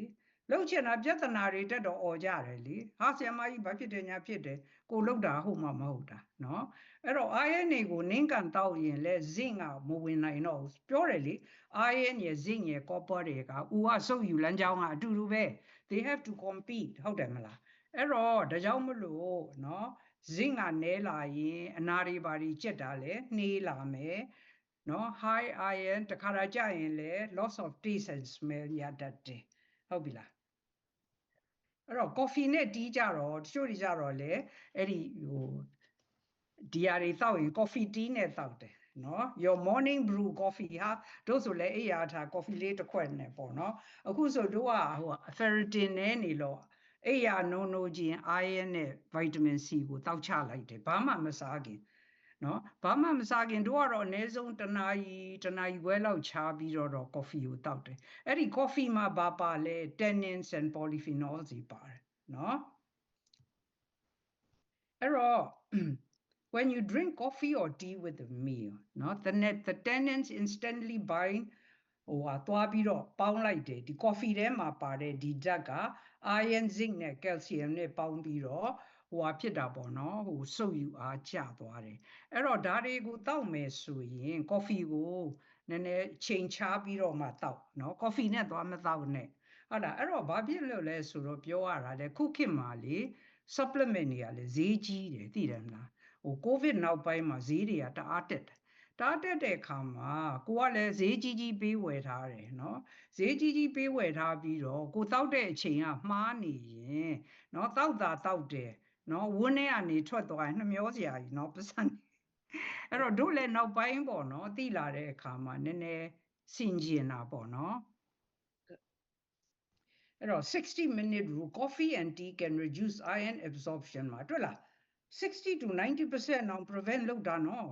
အဲ့တော့ you iron တောက်နေပြီမဲ့ coffee နဲ့သွားတောက်ရင် you 10%လောက်ပဲရမယ်သိပါပြီကိုကဈေးကြီးပေးဝယ်ပြီးတော့အဲ့တော့ရေနဲ့ပဲတောက်သိလားနွားနို့နဲ့လည်းမတောက်နဲ့နွားနို့ထဲမှာ calcium တွေပါတယ်လေဆိုတော့ that will prevent the absorption အဲ့တော့နောက်ပိုင်းမှာဒီ physiology ကိုသိလာတဲ့အခါမှာအရင်ကတော့တို့အမေဘယ်ချိန်တောက်ရမလဲတို့ကလည်းရှုပ်တယ်ကွာတို့ကအကုန်တောက်ပြစ်တာဒါပေမဲ့တို့လည်းမှားနေတယ်ပေါ့နော်ကိုမှားရင်လည်းပြင်ရမှာပေါ့တို့ကိုယ်တိုင်ကလည်းအဲ့လိုဖြစ်နေတယ်ဒါကြောင့်မလို့တို့သိတာလေးကိုပြန်ပြီးဝေမျှတာနော် simply wait 1 hour after eating or taking supplements before having your coffee and tea ဗျိုင်းတူမတောက်နဲ့လို့ပြောတယ်တနာရီ preferably 1.5 2 hours ချာပြီးတောက်ရင် effective ပိုဖြစ်တယ် you get your money's worth ဟုတ်တယ်မလားဈေးကြီးပေးဝယ်ပြီးတော့ကိုကတောက်ပြီးတော့ဒါမှမဟုတ်တို့ဟုတ်တလောကဖြစ်တယ်တို့ကလည်းမသိဘူးเนาะအဲ့ဒါတို့ကတခါတည်းတို့ကရှုပ်တယ်သူကတောက်ရတာလည်းများတော့လေတို့ကတခါတည်းတောက်ပြစ်တာသိရမလားအလုံးကိုဇက်တဲထည့်ပြီးရေနဲ့မြူချ and that's not correct ဘာကြောင့်လဲဆိုတော့တစ်ခုနဲ့တစ်ခုက it interferes with absorption ဒါကြောင့်မလို့ဟာဟိုတလို့က magnesium နဲ့တောက်နေငါဘယ်လို cramp ရတာလဲပေါ့နော်ငါ600 mg နာတော့ဒါကြောင့်မို့ it prevents absorption နော်နားလေကြလား I hope so ပြပါမယ်နားလေတဲ့အထိရန်ကောင်းတယ်မဟုတ်အဲ့ဒါလေးကလည်းပြောပြမှသိမှာလေတို့တွေကလည်းအရင်တော့ရှုပ်တယ်ဘာလို့ဆိုကိုကအများကြီးတော့တနေ့လုံးပဲအလုပ်ရှုပ်တယ်သိရမလားဆိုတို့ဆိုတခါအကုန်လုံးပါဇက်ထဲကိုထည့်ပြစ်ပြီးရေနဲ့မြူချတာလေ that's not a good idea you know အဲ့တော့ when to take နော်ဘယ်ချိန်မှာတောက်ရမလဲ iron ဥမာတို့ဆိုရင်တို့ကအရင်တော့ပြောတယ်နော်ဟာစပင်းနေကျွတ်တာတို့ကခေါင်းဆိုးစေးကြောင်ပေါ့နော်ဟာခေါင်းဆိုးစေးကိုသွားယိုးတယ်သိရမဘယ်ဟုတ်မလဲတို့ကလည်းကံကလည်းကောင်းကျင်တယ်ဘာကြောင့်လဲတို့ကကုသိုလ်တွေအရန်လှုပ်ထားတော့ ကြံဖန်ပြီးတော့ဖြစ်လာတာသိတယ်မလားကြံဖန်ပြီးဖြစ်လာတာ ferritin ကတို့ကဒီသပင်ကျွတ်တာနဲ့မဆက်ဆက်မိဘူးတို့က ferritin ကိုဘာကြောင့် check လုပ်လိုက်တာလဲဆိုတော့ one of the inflammatory markers နော်ခန္ဓာကိုယ်ရောင်ကိုင်းခြင်းဓာတ်ထဲမှာ तू ကပါတယ်လေပါတော့သိကျင်လို့နော်ခန္ဓာကိုယ်ရောင်ကိုင်းခြင်းအတွက်စစ်တာသပင်ကျွတ်လို့အောင်သိလို့စစ်တာမဟုတ်ဘူးကြည့်လိုက်တော့ဟာ36ပဲရှိတယ်နော်သူတို့ပြောတဲ့ဘောင်တွေကိုတော့ဝင်တယ်ဒါပေမဲ့နော်ဟိုဟာအ ਨੇ ဆုံး ferritin ကဟိုဟာပေါ့နော်ဟို iron storage နော်တို့ရဲ့ blood ကတို့က anemia တော့မဖြစ်သေးဘူးဒါပေမဲ့ storage ကနည်းလာပြီ storage ကနည်းလာရင်ခန္ဓာကိုယ်ကဘာလုပ်လဲဆိုတော့အရေးကြီးတဲ့နေရာဒီသွေးဥနီတွေဘာတွေလှုပ်ဖို့ကိုအရင်သုံးတယ်အဲ့တော့သပင်ကအရေးမကြီးဘူးလေသပင်ကအရေးမကြီးဘူးဆိုတော့သပင် follicle တွေက iron မပေးဘူးပေါ့ခန္ဓာကိုယ်ကြီးအရေးမှမကြီးတာသပင်ကဟုတ်တယ်မလားအဲ့တော့ तू ကဒီသပင် hair follicle တွေကသူတို့ရှင်သန်ဖို့ iron အဓိကအဲ့တော့ तू က iron မရတော့ကျွတ်ပြီပေါ့သပင်နေအဲ့တော့တို့ကဒုက္ခပါပဲတို့ကကြည့်လိုက်တော့ဟဲ့ငါဘယ်လို36ပဲဖြစ်တာဆိုတော့အဲ့ဒါနဲ့တို့ကဒီ iron bisglycinate ကို vitamin C နဲ့နော်မနေ့အိပ်ရာထားခြင်းဘာမှမစားခင်တောက်တယ်အခုတောက်တာ2လမပြည့်သေးဘူး2လလောက်ရှိဟာသပင်နေတအားကိုပြန်ပေါက်လာရှိရကိုမနေ့မှကြည့်ဟာအများကြီးသပင်နေအဲ့ဒါတကယ်ဒါကိုတွေ့ကိုပြောပြတာနောက်တစ်ခုလေဒီဟိုဟာအဲ့ဒီအာယနာသပင်တစ်ခုတည်းမဟုတ်ဘူးเนาะ तू ကဘယ်လိုလဲဆိုတော့တခါတည်းကြာရင်ဟိုလက်စစ်ချီစစ်နာရင်ဟာလူဆရာဝန်သွားပြ arthritis ပဲဟိုလက်စစ်ချီစစ်နာတာနဲ့ arthritis ပဲပါဒါလူတိုင်းက arthritis that's not true အဲ့တော့တို့တွေကလည်းအရင်တော့ဒူးอ่ะသိတယ်မလားအဲ့လိုနာကျင်တယ်ပေါ့တို့ကထင်တာ exercise လုပ်လို့เนาะဟာဟိုကလို့ဘယ်ဟုတ်မလဲเนาะအာရင်နေရင်ဘယ်လိုဖြစ်တယ်လဲဆိုတော့เนาะအာရင်က myoglobin အတွက်လည်းသုံးတယ်လေ myoglobin ဆိုတာကြွက်သားမှာရှိတဲ့เนาะ iron ပေါ့ iron store เนาะအဲ့တော့ ferritin နဲ့ရင်အဲ့ဒါလည်းနည်းမှာပဲလေအဲ့တော့ muscle ကဟိုပါပေါ့เนาะ oxygenation ကောင်းကောင်းမရဘူးအဲ့တော့အကြွက်သားတွေကနာတာအဲ့တော့လူတွေကဒူးနာတယ်ဆိုရင်အယိုးပဲ that's not true သိတယ်မလား muscle တွေအားမရှိလဲနာတယ်နော်ဒူးကအဲ့တော့ဒူးကဘာ notice လုပ်လဲဆိုတော့သပင်နေပြန်ပေါက်လာတဲ့အပြင်ဒူးနာတာလည်းကောင်းလာတယ်သိရမလားအဲ့ဒါလေနောက်တစ်ခုကဘာလဲဆိုတော့ဒူးကလည်းဟိုပါပေါ့နော်ဟိုတို့မှာတိမ်ရှိတယ်ဒါပေမဲ့မပြောပါတော့ဘူးနည်းနည်းပဲအဲ့တော့ဘာမှလည်းခွဲစရာမလိုသေးဘူး every 6 months မျက်စိဆရာဝန်နဲ့ပြနောက်ဆုံးပြတော့ကတို့ရဲ့ညာဘက်က vision ကရော့လာတယ်တိတ်မမြင်ရအောင်အဲ့တော့ဆရာဝန်ကတော့ထုံးစံအတိုင်းပေါ့ဟာ cataract អော်တာပေါ့နော်သိတယ်မလား तू က ferritin ပဲစဉ်းစားပါလိမ့်မလားဒါမှမဟုတ်တို့ကပြောတာငါအထူးကိုလုံးဝမဖြစ်ချင်အထူးဖြစ်ရင်မျက်စိကမျက်စိပဲလေကျန်တာကိုမစဉ်းစားတော့အဲ့တော့ဘယ်ဟုတ်မလဲတို့ကသွားဖတ်ကြည့်တော့ ferritin နဲ့ရင်နော်မျက်စိ vision လည်းထိခိုက်တယ်အဲ့တော့အဲ့ဒါကိုတောက်လာတော့2လလောက်ကြာတဲ့အခါမှာ vision ကတော်တော်လေးပြန်ကောင်းလာတယ်မြင်လာတယ် very interesting နော်တကယ်ဒါမှမဟုတ်တို့ကပြောတာအဲ့တော့ you မျက်စိဆရာဝန်သွားပြလို့မျက်စိဆရာဝန်က ferritin ကိုလုံးဝမစင်စားဟုတ်လား तू ကတော့မျက်စိခွဲမှာပဲတို့ဟာ wait a minute I don't want to get operated on ဟုတ်တယ်မလားအဲ့တော့ရည်ရတယ်ဒါမှမဟုတ်တို့ကလေအခုဆရာဝန်နေစီမျက်စိဆရာဝန်ကတော့ကိုလည်းမလုပ်တတ်ဘူးဆိုတော့သွားရတာပေါ့နော်ရိုးဆရာဝန်တွေကတော့တို့ကလုံးဝမပြတော့ဘာလို့သူတို့တွေလည်းမသိဘူးဟလားသူတို့တွေကမသိတော့သူတို့ထင်တာတွေဆွချမှာပဲဆိုတော့ကိုကလည်းကြားတွေကမခံနိုင်ဘူးပေါ့နော်အဲ့တော့တို့က empty stomach မှာတောက်တော့တော်တော်လေးကိုအထူးသဖြင့်ဒီသပင်ကလေနဖူးစပ်မှာဆိုဟာမြင်နေရတယ်မှန်ထဲမှာကြည့်လိုက်ရင်ဟာသပင်အနုလေးတွေထွက်လာတာအများကြီးပဲအဲ့တော့သေချာသွားပြီလေဒါ physiology how your body works ဟုတ်တယ်မလားအဲ့တော့ physiology ကိုနားလည်သွားရင်ကိုယ့်ဘာကိုကုလို့ share ပဲသိတယ်အဲ့တော့ဒီနောက်ပြီးတော့တို့ကအခုနောက်ပိုင်းအရင်တော့ပြင်းလို့တို့ကမတောက်ဘူးသိတယ်မလား apple cider vinegar လေအခုနောက်ပိုင်းပြန်တောက်တော့တော်တော်လေးပြန်ကောင်းလာတယ်အဲ့တော့ကိုတောက်တဲ့အာရင်ကလည်းဟာ share ပဲ absorption ကောင်းတယ်เนาะ2+ ဖြစ်သွားတယ်3+ ကနေဟုတ်တယ်ရကဲကြည့်မယ်เนาะ အဲ့တော့တို့က9 နာရီလောက်ဆိုအိယာနိုးတယ်နော်9 နာရီလောက်အိယာထကော်ဖီလေးပါလေးဖြောမတောက်သေးဘူးဘရူးလုပ်ထားအာရင်တောက်ပြီးတော့နော်သတင်းလေးပါလေးဖတ်နော်ကိုပြမယ် health news လေးပါလေးဖတ်ပြီးတော့မှဟိုလောက်ကြာ9 နာရီခွဲလောက်ကြာရင် breakfast စားတယ်9 နာရီခွဲတခါကြာလဲ 1:45 အဲ့တော့ waiting 3 hours or 2.5 ပေါ့နော် give you morning iron dose more than enough time အဲ့ဒီခါမှာမနေ့က9 နာရီတောက်ထားတယ်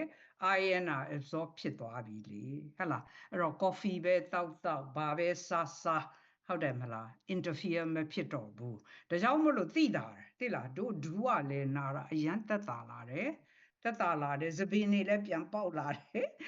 မျက်စိကြည့်ရတာလည်းအဝေးကိုပေါ့နော်တော်တော်လေးကိုမဆိုးအရင်ရတဲ့ဆိုင်ပူကောင်းလာတယ်ဒါကိုတွေ့နော်ပြောပြတာအဲ့တော့ဒီမျက်စိဆရာဝန်ကယူကိုပြောမလား ferritin သွားပေါက် no way သိတယ်မလားသူတို့နဲ့ဆိုင်နာကိုပဲ zero in လုပ်တယ်လေမျက်စိဆရာဝန်ဆို cataract ဟာလားတခါကြာရင်ဟာလား pressure တိုင်းမယ်ဟာလား cornea မျိုးစုံမျက်စိတစ်လုံးမှာကို specialist က10 ယောက်လောက်ထွက်သွားတယ်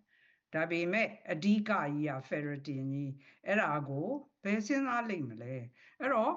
you have to take care of yourself ဒေါက်တာမိမိလုပ်လိုက်တာလေသိတယ်မလားအဲ့တော့ကဲ तू ကပြောတယ် coffee ကိုတို့နောက်ပိုင်းဒါတော့မှနည်းနည်းဖြတ်မယ်သိတယ်မလားတောက်ဆရာလဲဒီလောက်ကြီးလဲတို့ကတစ်နေ့ကိုတစ်ခွက်ပဲတောက်တာပါနှစ်ခွက်ဆိုတာတောက်ခဲတယ် no I can get rid of it အဲ့တော့ဟာလားအဲ့တော့9 နာရီလောက်ဆိုကို9 နာရီတောက်ထားတယ် iron ကောင်းလေး absorb ဖြစ်သွားပြီလေအဲ့ဒီခါမှာ coffee tea တောက်လို့ရတယ်ဟုတ်တယ်မလားအဲ့တော့breakfast စားပြီးရင်နော်တနာရီလောက်စောင့်ပြီးတော့မှ calcium zinc တို့တခြားဟာတွေတောက်ပေါ့နော်calcium ကိုလည်း magnesium နဲ့ပြိုင်တူမတောက်နဲ့ zinc နဲ့လည်းပြိုင်တူမတောက်နဲ့ဘာကြောင့်လဲဆိုတော့သူတို့ကိုဥကစုပ်ယူတဲ့ channel ကအတူတူပဲအားလုံးသူရတပြိုင်နဲ့တောက်လိုက်ရင်စုပ်ယူတဲ့လမ်းကြောင်းမှာ traffic jam ဖြစ်နေပြီလေသိရမလားနားတယ်လားအဲ့တော့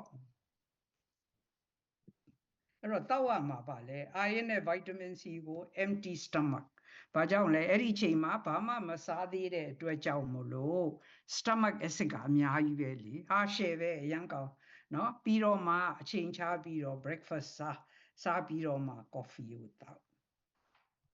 ဒါကတော့မပြောတော့ပါဘူးတို့ post workout တွေပါတယ်ယူရိုနဲ့မဆိုင်ဘူး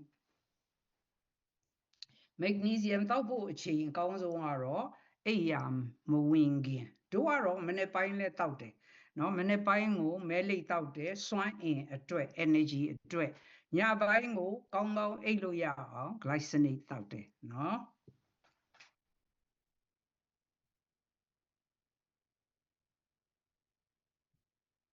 တွေ့လား euro grain တွေ oats တွေမှာ phytate တွေအများကြီးပါတယ်နော်တချို့တွေက whole grain စား oat meal စား oat meal လဲမှာ phytate တွေအများကြီးပါတယ်အဲ့တော့ you ကနော်ပါခဲ့လဲ iron ပဲတောက် zinc ပဲတောက် copper ပဲတောက်ဦးကနေစုပ်မယူနိုင်ဘူးအဲ့ဒါပြောတာသိတယ်မလားအဲ့တော့ပေါ့နော်ကိုကဈေးကြီးပေးဝယ်ပြီးတော့အာနိသင်ကရှိတဲ့လောက်မရဘူးပေါ့နော်အဲ့ဒါပြောတာတွေ့တာတချို့တွေကလည်း green smoothie သိပ်ပြီး popular ဖြစ်တာအဲ့ဒီမှာ oxalate တွေအများကြီးပဲအဲ့ဒီ oxalate တွေကလည်းပြဿနာဒီ bind to calcium and iron သိရမလားအဲ့ဒါကြောင့်တို့ကလည်းအရင်တော့မသိခင်တော့ဒီဟာတွေအများကြီးလုတ်ခဲ့တယ်ပေါ့တို့မသိခင်တော့ဒါမလို့ပေါ့နော် medical concept ကအမြဲပြောင်းနေတယ်လို့ပြောတာအသေးမှတ်ထားလို့မရဘူးဒါကြောင့်မလို့နောက်ပိုင်းတို့ကစာအုပ်မရေးတော့ဘူးစာအုပ်ရေးရင်ပေါ့နော် concept အမှားကြီးတွေနဲ့ you be stuck အဲ့တော့ breakfast စားရင်များသောအားဖြင့် yogurt နော်တချို့တွေကလည်း breakfast time မှာ yogurt စားတယ်နွားနို့တောက်တယ် cheese စားတယ်တို့တွေပေါ့နော်ဟာလာကြက်ဥတွေစားတယ် calcium တွေအများကြီးပဲလေအဲ့တော့အဲ့ဒီအချိန်မှာ you zinc ကိုသွားတောက်ရင် zinc will not get absorbed ဟုတ်ပြီလား it will lower your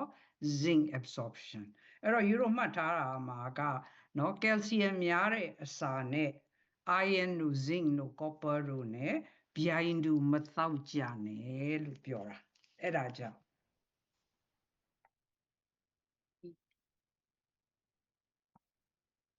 အဲ့တော့ how about တို့က creatine လဲတောက်တယ် collagen လဲတောက်တယ်သိရ creatine လဲတောက်တယ် collagen လဲတောက်တယ်ဒါပေမဲ့လို့လေဟိုအဲ့ဒီတို့သပင်းနေပြန်ပေါက်အဲ့ဒါ collagen လဲပါတယ်နော် collagen က तू ကပထဝီဓာတ်လေနော်ဒီသပင်ကလည်းပထဝီဓာတ်လေဟုတ်တယ်မလားအဲ့တော့ creatine and collagen no they are incredibly popular fitness supplements and they fit beautifully အဲ့ဒါပြောပြမယ်အဲ့တော့ဘယ်အချိန်မှာတောက်ရင်အကောင်းဆုံးလဲပြောပြမယ်เนาะယူတို့ဒါကတော့ဟိုပါပေါ့เนาะဘ ഹു တုတ္တအနေနဲ့ပြောပြတာယူတို့ကြိုက်တာလို့เนาะကိုကြိုက်တာထင်အားဆိုင်ညเนาะချို့တွေကပြောရင်လည်းနားမထောင်ဘူးချို့တွေကလည်းပြောပေမဲ့ကိုလှုပ်ချင်တာလှုပ်တာလေဟုတ်တယ်မလားအဲ့တော့ကြိုက်တာသာလှုပ်ကြဒါကဟိုနားထောင်ခြင်းဘ who တုတ္တအနေနဲ့ပြောပြတာเนาะcollagen ကတို့ကဘာလုပ်လဲဆိုတော့ collagen တို့တောက်တဲ့ collagen ကဟိုတော်တော်လေးကောင်းတယ်เนาะ तू က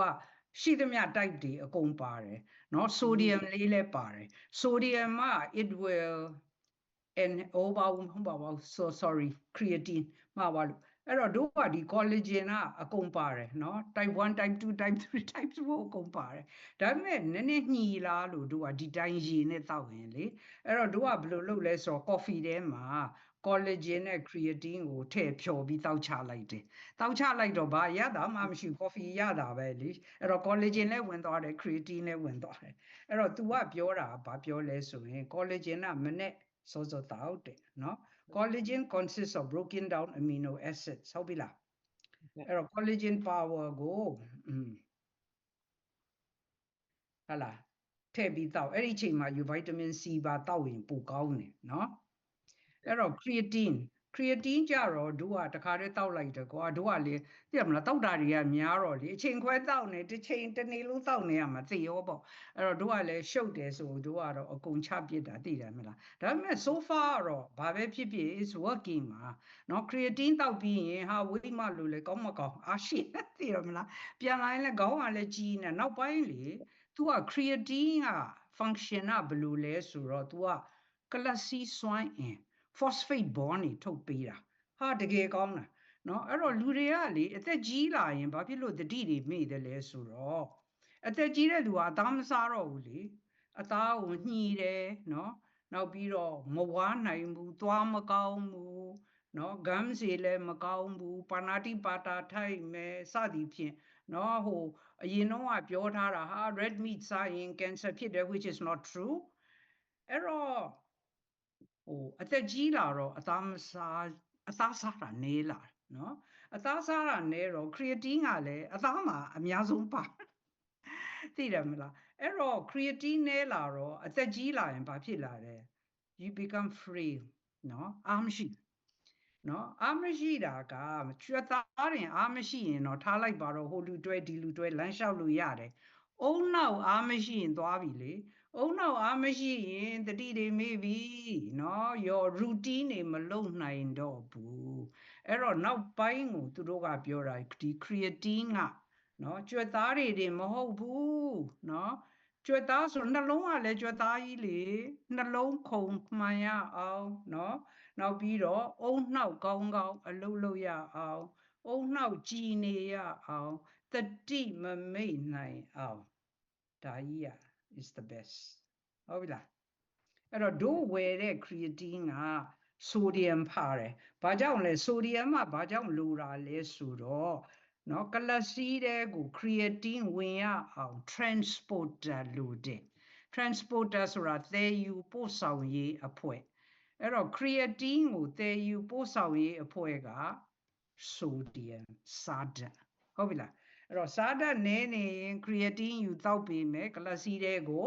မဝင်နိုင်ဘူးအဲ့တော့ဒို့တောက်တဲ့ creatine က sodium ပါပြီးသားဟုတ်ပြီလားဒါကတော့ယူရိုကွာ master schedule သိရမလားလှုပ်ချင်လဲလှုပ်မလှုပ်ချင်လဲနေရှုပ်ပါတယ်နော်9နာရီမှာတို့ကအဲ့လိုလှုပ်တယ်ဘာလို့ဆိုအာရန်ကလိုနေတာတို့ကတော်တော်နည်းနေတာမသိဘူးကံကကောင်းတော့ကြံဖန်ပြီးတော့ဖြစ်တာအเจ้าနေတိုက်ဆိုင်လာပြီးတော့ဘွားကနေကိုပေါ်လာတာဖြစ်မှဖြစ်ရလဲငါ you know ဟို iron ဘာကြောင့်ဆိုတို့ကသွေးအားမနေဘူးတို့သွေးအားသိကောင်းတယ်အဲ့တော့တို့က iron လို့မထင်မိဘူးဒါပေမဲ့ iron store ကိုကြည့်လိုက်တဲ့အခါမှာအရန်ကိုနည်းနေဆိုတော့ပြန်တောက်လိုက်တာသပင်းနေလဲပေါက်ဒူးနာတာလဲသက်သာမျက်စိလည်းပြန်မြင်သိရထားလိုက်ပါတော့ဒါကြီးရတို့အဲ့တော့ why should we care ဘာလို့ဒါတွေကိုအရေးတယူနဲ့လိုက်ပြီးတော့လုပ်ရမှာလဲမေးတာပေါ့ဟာငါတောက်ချင်တယ်လို့တောက်မယ်ဘာဖြစ်သေးလဲ okay that's fine ဟုတ်တယ်မလားကိုလှုပ်ချင်တာလှုပ်လေဒီဘဝမှာကိုခန္ဓာကိုပိုင်တယ်ကိုလှုပ်ချင်တာသာလှုပ်ဘု து စကားမှနားထောင်ကြမလို့အဲ့တော့သူရှင်းပြတာက minerals are like skilled workers in a factory စက်ရုံတစ်ခုမှာဟိုအလုပ်သမားတွေလိုတယ်လေအဲ့ယူရဲ့သတ္တုဓာတ်တွေเนาะ zinc တို့ iron တို့ copper တို့အားလုံးဟာเนาะ calcium တို့ magnesium တို့အားလုံးဟာเนาะစက်ရုံတွေကအလုပ်သမားတွေအလုပ်လုပ်ရတာတိတ်အလုပ်ရှုပ်တာเนาะ vitamins တွေက they provide the tools ဟလာဟိုအလုပ်လုပ်ဖို့เนาะဟိုတစားပလာတွေပေးတာက vitamins เนาะ minerals perform the work တကယ်အလုပ်လုပ်ရတာဒီသတ္တုဓာတ်တွေဟုတ်တယ်မလားအဲ့တော့ဒီ minerals တွေနည်းနေရင်ခန္ဓာကိုယ်မှာဘယ်လိုဖြစ်မလဲเนาะဇီဝဖြစ်စဉ်ကောင်းကောင်းမဖြစ်နိုင်တော့ဘူးလေကလစီစွမ်းအင်ကြမှာပေါ့ cellular energy will suffer เนาะ cellular energy ကြရင်သွားပြီ you brain ကကောင်းကောင်းမလုံးနိုင်ရင် dementia ပေါ့ဟုတ်တယ်မလားကြောက်ကကောင်းကောင်းမလုံးနိုင်ရင်ကြောက်ကဆေးပြီပေါ့ဟုတ်တယ်မလားအဲ့တော့အဲ့ဓာတွေကိုမစင်စားမယ်နဲ့ကြောက်ကကိုစွတ်ဆေးနေကြတာလေဟလားအဲ့တော့ immunity weakens ခုခံအားကလည်းအားယုတ်လာမယ် thyroid function ကလည်းပြဿနာတက်မယ်တွေ့လားခန္ဓာကိုယ်ကြီးကတကိုယ်လုံးဆက်ဆက်နေတာကိုကြည့်နော်တနေရာလည်းအလုံးမလုံးဘူးနော် healing becomes slower ခန္ဓာကိုယ်ကုစားနိုင်မှုကနှေးကွေးနေမယ်နော်ခန္ဓာကိုယ်ရောင်ကိုင်းမှုတိုးပွားလာမယ်တွေ့လားဒါလေးကြတော့သူတို့ကအလုံးလုံးတကယ်အလုံးလုံးနေရတဲ့အလုပ်သမားတွေလေစက်ယုံမှာခန္ဓာကိုယ်ကြီးကစက်ယုံကြီးလေအဲ့တော့တကယ်အလုံးလုံးတဲ့အလုပ်သမားတွေနဲနေရင်တကိုယ်လုံးပြဿနာတက်ပြီလေဟုတ်တယ်မလားအဲ့တော့ iron ကိုကြည့်ရင်လူတွေက iron လို့ပြောလိုက်ရင်တန်တက်လို့ပြောရင် तू ကသွေးအားနေတာများတာအဲ့လောက်ပဲသိတဲ့လူတွေများတယ် तू ကတခြား function တွေကအများကြီးရှိတယ်အဲ့တော့ iron is just more than hemoglobin เนาะသွေးအားအတွက်တခုတည်းမဟုတ်ဘူးဟာလားဟုတ်ပါတယ် iron ကเนาะ hemoglobin oxygen transport you know ဒီသွေးထဲမှာ तू က hemoglobin ထဲမှာ globin နဲ့ပေါင်းပြီးတော့ oxygen ကိုတကိုယ်လုံးကိုတည်ယူနေတာလေယူ iron နဲ့နေရင် oxygen ဟိုဟာဖြစ်တာပေါ့နော် oxygen အဲ့ဒီတခုပြောအောင်မယ်နောက်တခုတို့ဖြစ်တာအဲ့တော့တို့က ferritin နဲ့နေမှမသိဘူး iron store နဲ့နေမှမသိဘူးမသိတဲ့အခါမှာဘယ်လိုဖြစ်လာလဲဆိုတော့လက်သေးခြိသေးအကုန်လုံးတော့မဟုတ်10ချောင်းလုံးမဟုတ်လက်သေးမှာဟိုလက်မဘေးလေးတစ်ချမ်းနောက်ပြီးခြေထောက်မှာခြိညိုလာတယ်မဲလာတယ်ဟာဘာဖြစ်တာလဲပေါ့နော်သိတယ်မလားကိုကလည်းမသိဘူးဟာဘယ်ဟုတ်မလဲ ferritin နဲ့နေတာ iron နဲ့နေတာအဲ့တော့တို့က iron ပြန်တောက်လိုက်တော့လက်မလေဟိုဟာလောက်ကောင်းလာတယ်သိလား I would say 60-70% လောက်ကောင်းလာတယ်ဟိုအယောင်ဟိုဟာပေါ့နော်အမဲရောင်ကဖြော့လာဟာတကယ်ဟုတ်တကယ်နော်သိတယ်မလားအဲ့ဒါ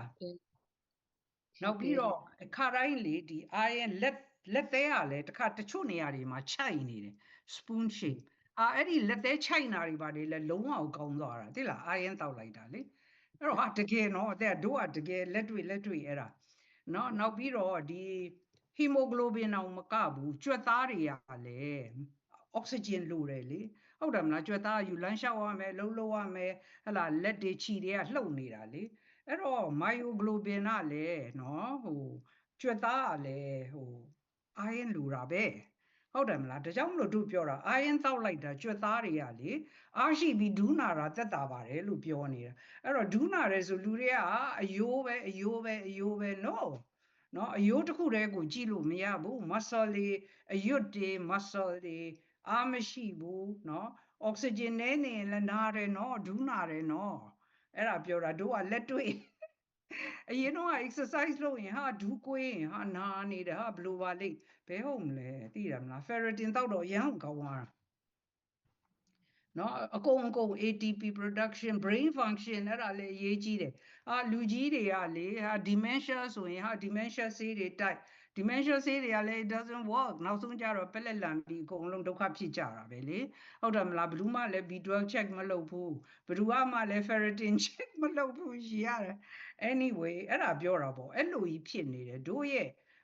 medical system မှာ disconnect ဖြစ်နေပြတ်တောက်ဘာလို့သူခွဲခြားပလိုက်တာကို specialty တွေ thyroid ကလည်း thyroid ပဲကြည့်မယ်နော်နှလုံးကလည်းနှလုံးပဲကြည့်မယ်အုံနောက်ကလည်းအုံနောက်ပဲကြည့်မယ်ကြောက်ကပ်လည်းကြောက်ကပ်ပဲကြည့်မယ်အဲ့လိုကြီးဖြစ်ကုန်တယ်သွေးကလည်းသွေးပဲကြည့်မယ်သူ့ကိုလာမပြောနဲ့တခြားကလာမပြောနဲ့အဲ့လိုလုပ်လို့မရဘူးခန္ဓာကိုယ်ကြီးကဆက်ဆက်နေတယ်အဲ့တော့ iron မရှိရင်ဘာဖြစ်မလဲเนาะသွေးအားနေရင်နွမ်းလျနေမယ်မောနေမယ်အသက်ရှူရကြက်မယ်ဟလာခေါင်းလည်းမကြည့်ဘူး brain fog restless leg တချို့တွေကလည်း restless leg ဖြစ်တယ် hair loss တို့လားသပင်ကလည်းကျွတ်တာမှတို့ကရေးလဲလဲကိုကျွတ်တာထိတ်တွေပြောင်လာတယ်ဟာဒုက္ခပဲဘာဖြစ်လဲမသိကံကောင်းတော့ကြံဖန်မှန်သူ့ကိုသိလို့စစ်တာမဟုတ်ဘူးစစ်ချင်တာ inflammatory marker အတွက်စစ်လိုက်တာနဲနေမှာသိတော့မှာ oh my god ဆိုဖြစ်တာ exercise intolerant exercise မလုပ်နိုင်ဘူး poor immunity တစ်ချိန်လုံးပဲဖြားတယ်နားတယ်ထိခနဲရှိဖြားထိခနဲရှိဖြားဟုတ်တယ်မလားအဲ့လိုတွေဖြစ်တယ်ကဲဒါ iron zinc အကြောင်းပြောမယ်နားထောင်အောင်မလားအချိန်လုံးစီနေအမှန်ပဲတလက်စားရဲပြီးသွားအောင်လေအန်ဒီမောနေလား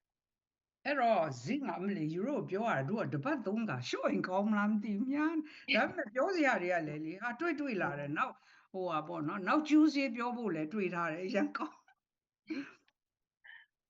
အဲ့တော့ zinc ကပါလေဒါတွေကတော့တို့ရဲ့အဖြစ်နဲ့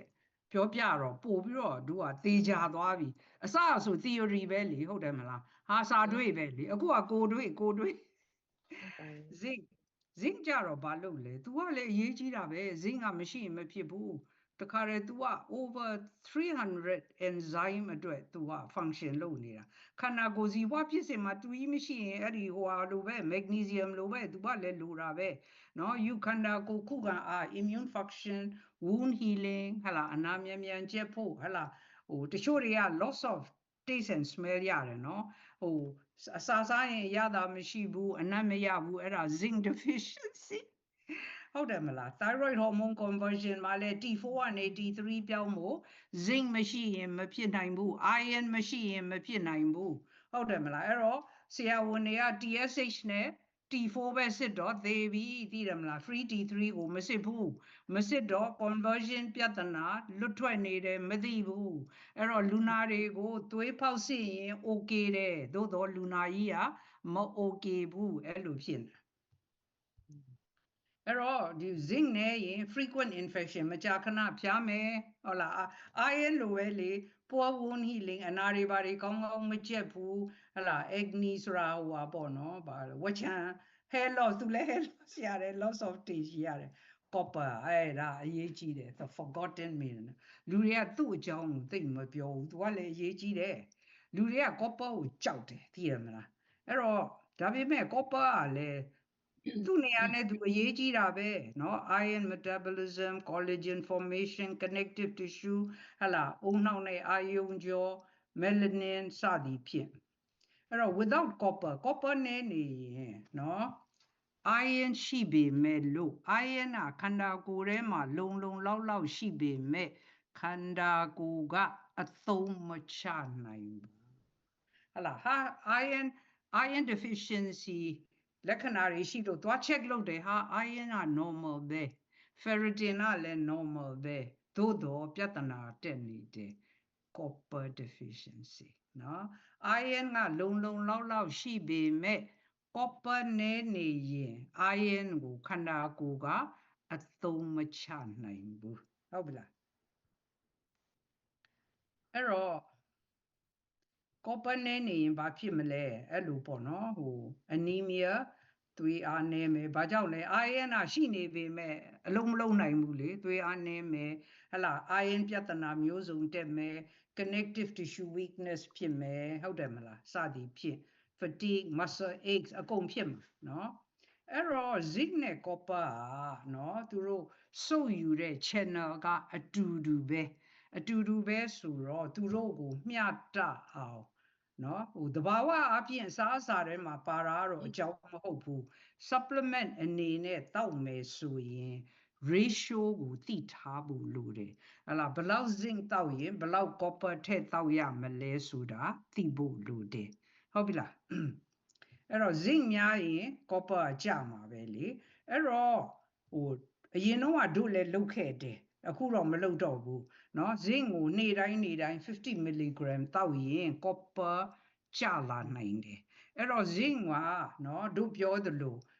short term တောက်ရင်တော့ကိစ္စမရှိဘူးသို့တော့ long term တောက်ရင်15 mg လောက်ဆိုတော်ပြီเนาะ15 mg zinc တောက်ရင် copper ကို2 mg okay or 1 mg เนาะ2 mg ပေါ့ preferably တို့အခုနောက်ပိုင်း copper 2 mg ထည့်တောက်တယ်8:1ဟလာ zinc က8 copper က1 2:1 ratio နဲ့တောက်ရင် it will be balance ဟလာ balance ဖြစ်နေမယ်အဲ့တော့ iron တိတ်များရင်လည်းမကောင်းဘူးတို့ဆိုရင်2လ maybe 3လလောက်တော့တောက်လိုက်ဦးမယ်တို့ကတော်တော်လေးကို low ဖြစ်နေတာ3လလောက်တောက်ပြီးရင်သွားပြန် check လုပ်မယ်လေ blood ကိုဟုတ်တယ်မလားအဲ့တော့ iron ကိုလိုချင်တဲ့ level ကိုရောက်ရင်เนาะရက်လိုက်မယ်လေဟုတ်တယ်မလား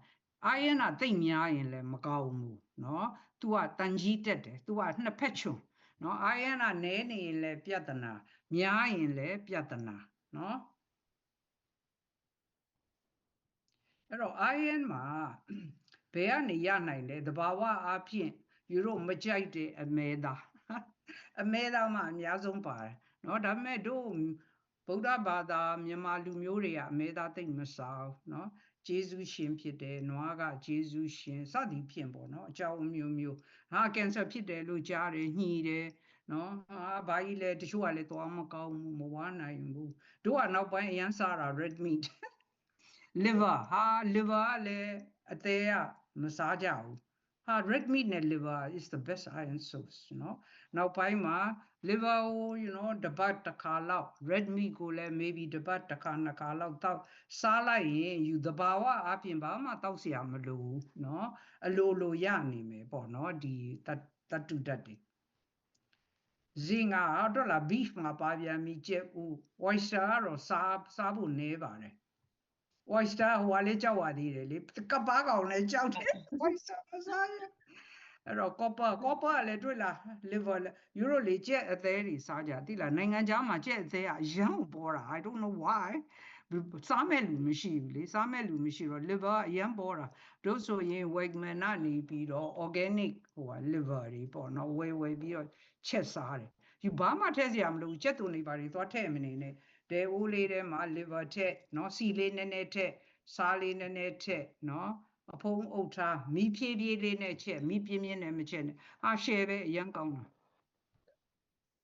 mushroom လည်းပါတယ် nuts လည်းပါတယ်เนาะအဲ့တော့เนาะဟို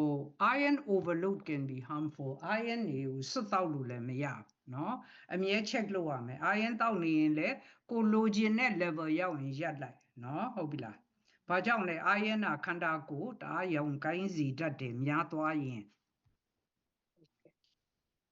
ကဲတော့ပါပြီဒီနေ့အဲ့လောက်ပဲပြောမယ်အဲ့တော့ပြောချင်တာက minerals တွေကတတ္တုဓာတ်တွေကသူတို့ဖာသူတို့တတ်ကြီးအလုံးလုံးနေတာမဟုတ်ဘူးအားလုံးကဥပမာ iron လိုတဲ့မှန်တယ်ဒါပေမဲ့ iron ဟို zinc တို့ copper မရှိဘဲနဲ့အလုံးမလုံးနိုင်ဘူးအဲ့တော့သူတို့တွေကလက်တွဲပြီးလုပ်ကြတာလက်တွဲပြီးလုပ်တဲ့အခါမှာသူတို့ရဲ့ပမာဏက balance ဖြစ်နေဖို့လိုတယ်เนาะ zinc နဲ့ copper ဆို 8:1ဟလာ iron depends on copper တွေ့လား iron နင်းမှာလုံလောက်တော့ရှိတယ်ဒါပေမဲ့လုံလောက်ရှိပေမဲ့အလုံးလုံးဖို့ copper မရှိဘဲနဲ့မဖြစ်နိုင်ဘူးဟလာ copper ကြတော့လေဟိုလုံလောက် the zinc နင်းကန်တောက်ရင်လေ copper ကကြမယ် ဟုတ်တယ်မလား zinc ကလည်းများရင်မကောင်းဘူး zinc များရင် copper ကျမယ်နော် zinc ကလည်းဟိုအထိုက်အလျောက်လိုတယ်ခန္ဓာကိုယ်ခုခံအားအတွက်နော်ဒါပေမဲ့ zinc များသွားရင်လည်း copper ကကျပြန်မှာတွေ့လား iron ရယ် copper ရယ် zinc တွေက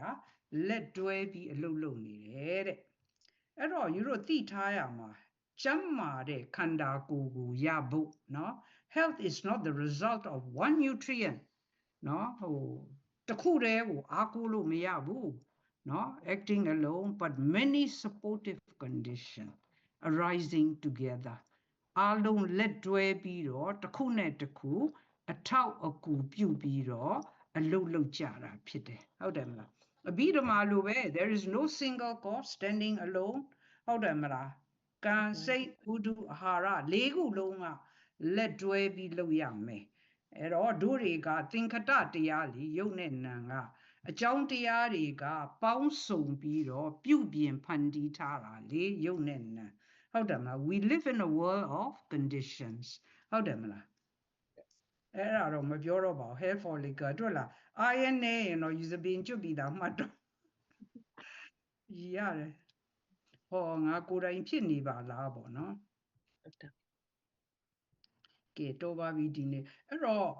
ကျမ်းမာခြင်း it is not about eliminating one thing it's about restoring balance ဟန်ချက်ညီနေရမယ်အားလုံးကနော်ဟုတ်တယ်မလားဟိုအဲ့တော့ဟန်ချက်ညီနေဖို့ဆိုတာကကိုကဘ ഹു တုတမရှိဘဲနဲ့ဘယ်လိုသိမှာလဲ you wouldn't know ဟုတ်တယ်မလား you have to have some idea ဟုတ်တယ်မလား even minerals teach the middle part တွေ့လားမလားအရန်ကြီး iron လည်းများလို့မရဘူး copper လည်းများလို့မရဘူး zinc လည်းများလို့မရဘူးအလေအလတ်လန်းကနေရှောက်ရမှာတွေ့လားမျက်စိမှာပရိပဒါလေဟုတ်လား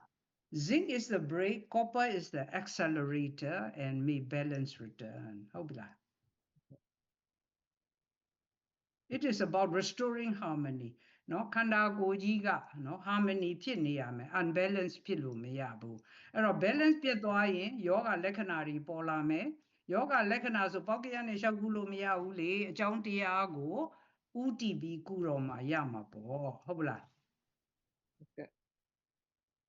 အဲ့တော့သိထားရမှာက the body is not separate system သူ့ဘာသူဟာငါယောဂကြီးဖြစ်လိုက်အောင်မယ်နှလုံးယောဂကြီးဖြစ်လိုက်အောင်မယ်ကြောက်ကယောဂကြီးဖြစ်လိုက်အောင်မယ်အုံနောက်ယောဂကြီးဖြစ်လိုက်အောင်မယ်အဲ့လိုမဟုတ်ဘူး it is one living ecosystem ဟုတ်တယ်မလား ecosystem သူကမျှမျှတတနဲ့တကိုယ်လုံးဆက်ဆက်ပြီးတော့ဟိုဗာလဲ ecosystem အနေနဲ့နေနေတာခန္ဓာကိုယ်ကြီးကဒါကြောင့်မလို့ခန္ဓာကိုယ်ကိုအပိုင်းပိုင်းဖြတ်လိုက်လို့မရဘူးလေခုခေတ်ကအကုန်လုံးကိုအပိုင်းပိုင်းဖြတ်ပလိုက်တာရှိသမျှ specialist ကြီးပဲအားလုံးက eye specialist တွေ့တယ်မလား eye specialist ကတို့ဘာပြောလဲအေးနေမျက်စိမမြင်တာ cataract ကြောင့်အေး which could be partly true ဟိုသူ့ကိုမှားတယ်လို့တော့မပြောပါဘူးမှန်တယ်ဟိုမှန်နိုင်တယ်ပေါ့ဒါပေမဲ့ तू မစင်စားတာ ferritin လေအဲ့ဒါပြောပြတာဟုတ်တယ်မလားဥပမာအရာဘူးတွေပေါက်တယ်ဆိုရင်အရေပြားမှာလာပေါ်ပေမဲ့တခြားအကြောင်းတွေရှိတယ်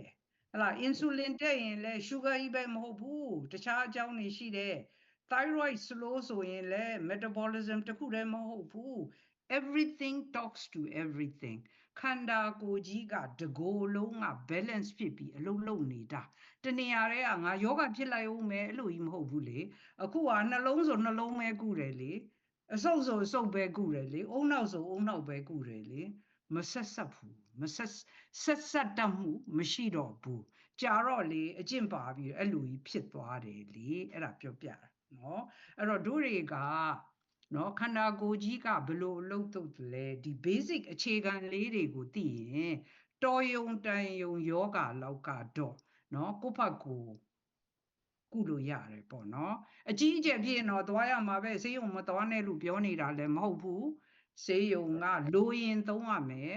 acute situation လောလောဆယ်ဆယ် emergency ဆိုရင်သုံးရမယ်ဆရာဝန်လည်းလိုအပ်ရင်သုံးရမယ်သို့တော့ကိုကဘ ഹു တုတရှိထားရင်စဉ်းစားတတ်တာပေါ့နော်သိတယ်မလားခါကြလဲဆရာဝန်ကပြောတယ် everything okay but you are not okay သူတို့ကဟုတ်လားမလားသွေးကိုစစ်တယ်သွေးစစ်ရင်လည်းသိရတာပဲလိုတာတွေမစစ်ဘူးသိတယ်မလား မလိုတာတွေဟာ cholesterol ကိုပဲလိုက်မဲနေတယ်အဲ့ဒါရှိသေးတယ်နောက်ပတ် juice တွေကြရင်ယူရိုကိုအဲ့ဒီ cholesterol နဲ့ပတ်သက်ပြီးတော့เนาะအခုနောက်ပိုင်းထွက်လာတဲ့ ApoA နဲ့ ApoB အကြောင်းကိုရှင်းပြမယ်အရန်ကောင်းတယ်ပြောပြမယ်နားထောင်ကြအောင်မှန်တယ်အန်ဒီဟိုမဖွင့်ခင်လေဟိုဒီမှာတစ်ခေါက်ကမေးထားတယ်ခုန anti collagen နဲ့ creatine ကိုပြောတော့လေအဲ့ဒီဟာနှစ်ခုအပူတွေကနေရောတောက်လို့ရပါလားတဲ့အပူနဲ့ပဲတောက်တာပဲအပူ coffee ထဲမှာ coffee အပူထဲမှာထည့်တာเนาะဟုတ်တယ်เนาะဟုတ်တယ် coffee အရင်ကြီးတော့လောင်နေအောင်တော့မပူဘူးပေါ့လေ at least ဟို little bit more than lukewarm ပေါ့เนาะသိတယ်မလားရဲမှာသွားဖြော်ရင်မပျော်ဘူးလေအဖတ်တွေနဲ့တက်နေတောက်လို့မကောင်းဘူးလေအဲ့တော့ coffee ကလည်းပူပူလောင်လောင်ရှာလောင်တဲ့အထိတော့မပူဘူးလေသိရမလားနည်းနည်းလေးဟိုနွေးနွေးလေးပေါ့เนาะပါပြီအရေးပြောအောင်လုပ်ပြတာလေးပေါ့ယူတို့နားလေကြလား I hope so နားလေတယ်ဒီအဲ့လိုတွဲတာတွေအခုမှသိကောင်းတာပဲအဲ့စင်းကောင်းတယ်မလားနားလေပါတို့ကလည်းနားလေပါနားထောင်လို့အရန်ကောင်းတာပဲဘုဟုတုတအများကြီးအဲ့ဒါအလဲပါပြောပါဦးဒီစမိုင်းဟုတ်ပါဘူးတော့အမိလိုက်လို့လေအာယွန်းနဲ့ကော်ပါရဲ့အချိုးလေးစမိုင်းမိသွားလို့ပြောလို့ရမှာရှင်အေးဒီနဲ့ကော်ပါဇင်းနဲ့ကော်ပါအေးဒီဇင်းနဲ့ကော်ပါအာယနာမလိုပဲမတော့ရဘူးဒီတိုင်းမတော့ရဘူးအာယနာချက်လို့ပြီးလိုမတော့မလိုပဲနဲ့သွားတော့ရင်ပြဿနာတက်မယ်ဟုတ်စမိုင်းကမြခြေတဲ့လက်သေးတွေလဲတဲ့အတွက်အာယုံတလားလောက်တောက်ရင်ရောဘယ်လောက်မီလီဂရမ်တောက် you said no you said ကြည့်လေစစ်ကြည့်လေခြေတဲ့လက်သေးမဲတာကလေအာယန်တခုတည်းမဟုတ်ဘူးတခြားအကြောင်းတွေလည်းရှိတတ်တယ်အရင်ဆုံး ferritin ကို check လုပ်ကြည့်ပါဟုတ်ကဲ့ပါ check မလုပ်ဘဲနဲ့စုတောက်လို့မရဘူးဟုတ်ကဲ့ကျေးဇူးတင်ပါတယ်စမိုင်းရှင်ဇင်းကောင်းနေကောပါထည့်လို့ရမှာပေါ့နော်ဒီကတော့တောင်းနေပါတယ်တစ်ပတ်3ရက်15မိနစ် sharing ကိုပေးလိုက် sharing ပေးလိုက်မယ်နော် stop share sharing အဲ့စကားတွေအရင်ကြီးမပြောကြပါနဲ့နော်စကားတွေကလည်းအများကြီးတယ်ဒီအော်ဟစ်ပြောနေတာကလည်းရှင်းရဲနေတာပြင်လာပြီးတော့အပြင်မှာသွားပြောကြပါတော့ cholesterol သိကျင်တယ်နားထောင်ဘာကိုသိကျင်တာလဲ cholesterol is good for you cholesterol မရှိရင်သေပါcholesterol ဘာလို့လဲငါစားဒါကဟိုဒါငါဖောင်လေးစား cholesterol မရှိရင်သေပြီလေသေမှာ cholesterol မရှိရင်သေမှာကိုလည်းခွတ်နေလို့အာယန်တော့ check လုပ်တို့လည်းလက်သေးနည်းနည်းခွတ်တာလေအာယန်တော့လိုက်တာသင်ကောင်းလာတယ်တို့ကလိုလို့တောက်တာမလိုပဲနဲ့မတောက်ရဘူးစမိုင်းရှင်ဇင်းတောင်းရင်ကောပါထည့်အောင်ထည့်တော့ရမှာပေါ့နော်ဟိုချင်းလိုက်တော့ခုနောက်ပိုင်းကျတော့ဝိုင်းပြောတယ်ဘေးကနေအတန်တွေကရှုပ်ဟုတ်တယ်ကဲယူရိုနားလေပြောလေဒီလောက်ပဲပြောနိုင်မယ်တို့လည်းအဲ့လောက်ဒီတဲ့လည်းရှင်းမပြောတတ်ဘူးရှင်းတယ်ရှင်းတယ်စမိုင်းကောပါထောင်လို့လည်းရတယ်မှာကောပါထည့်တော့ရမှာပေါ့နော်မလိုပဲနဲ့မတောက်နဲ့လေယူဟာတောက်နေတယ်စမိုင်းရှင်ဇင်းနေတိုင်းတောက်ရင်တော့ကောပါလိုတယ်โอเคစောတော့ပြောတယ်တို့နဲ့ဝိုင်းပြိုင်သူပြောနေတော့ယူဟာဘယ်လိုသွားနာတော်ပြီဒီတော့ဆင်မဖက်ရှင်းပြတာလဲနားမထောင်ဒီစွတ်တယ်စမိုင်းအေးဒီလိုပြောပြပါစမိုင်းစမိုင်းပြောရင်နားထောင် keep your mouth shut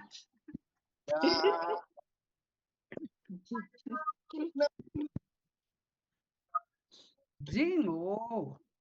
ယူကရေရှည်တောက်ချင်တယ်ဆိုရင်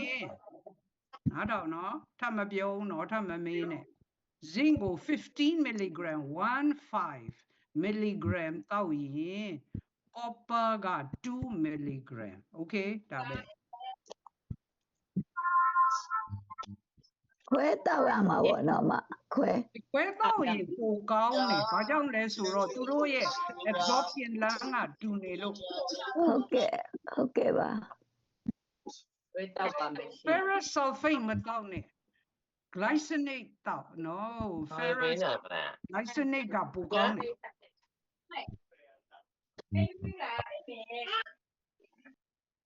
ဒီလားစူညမ်းနေတာပဲ သူတို့လိုက်ပိတ်နေ ဒီနေ့ပြောပြတာနားလည်ကြလား နားလေပါတယ်ဆရာမ သွားပြီနော်တွေ့ရမလားခဏကြီးကတက်ကကြီးလှုပ်နေတာမဟုတ်ဘူးအားလုံးကလက်တွဲပြီးလှုပ်နေတာအဲ့တော့ငါတနေရာတည်းကိုခုမယ်ဆိုရင်တော့သေဖို့သာပြင် ဟုတ်ကဲ့ပါ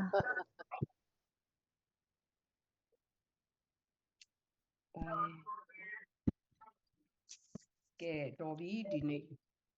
ဆရာမကြီးအာယွန်းအဲ့ glycinate ကိုဆရာမကြီးဘယ်လောက်တောက်လဲကျမသမီးကအဲ့လိုပဲအာယွန်းနဲ့တော့ ferritin တွေသွားစစ်ကြည့်တာလေ ferritin တွေအရန်ကျတယ်ဟိုဒါ ရမ်းကြတယ်ဆိုတာဘယ်လောက်လဲ သူက I think lower than normal ထက်ကိုပိုနေနေတယ်လေအဲ့ range ထက်ကိုပိုကျတယ် range I think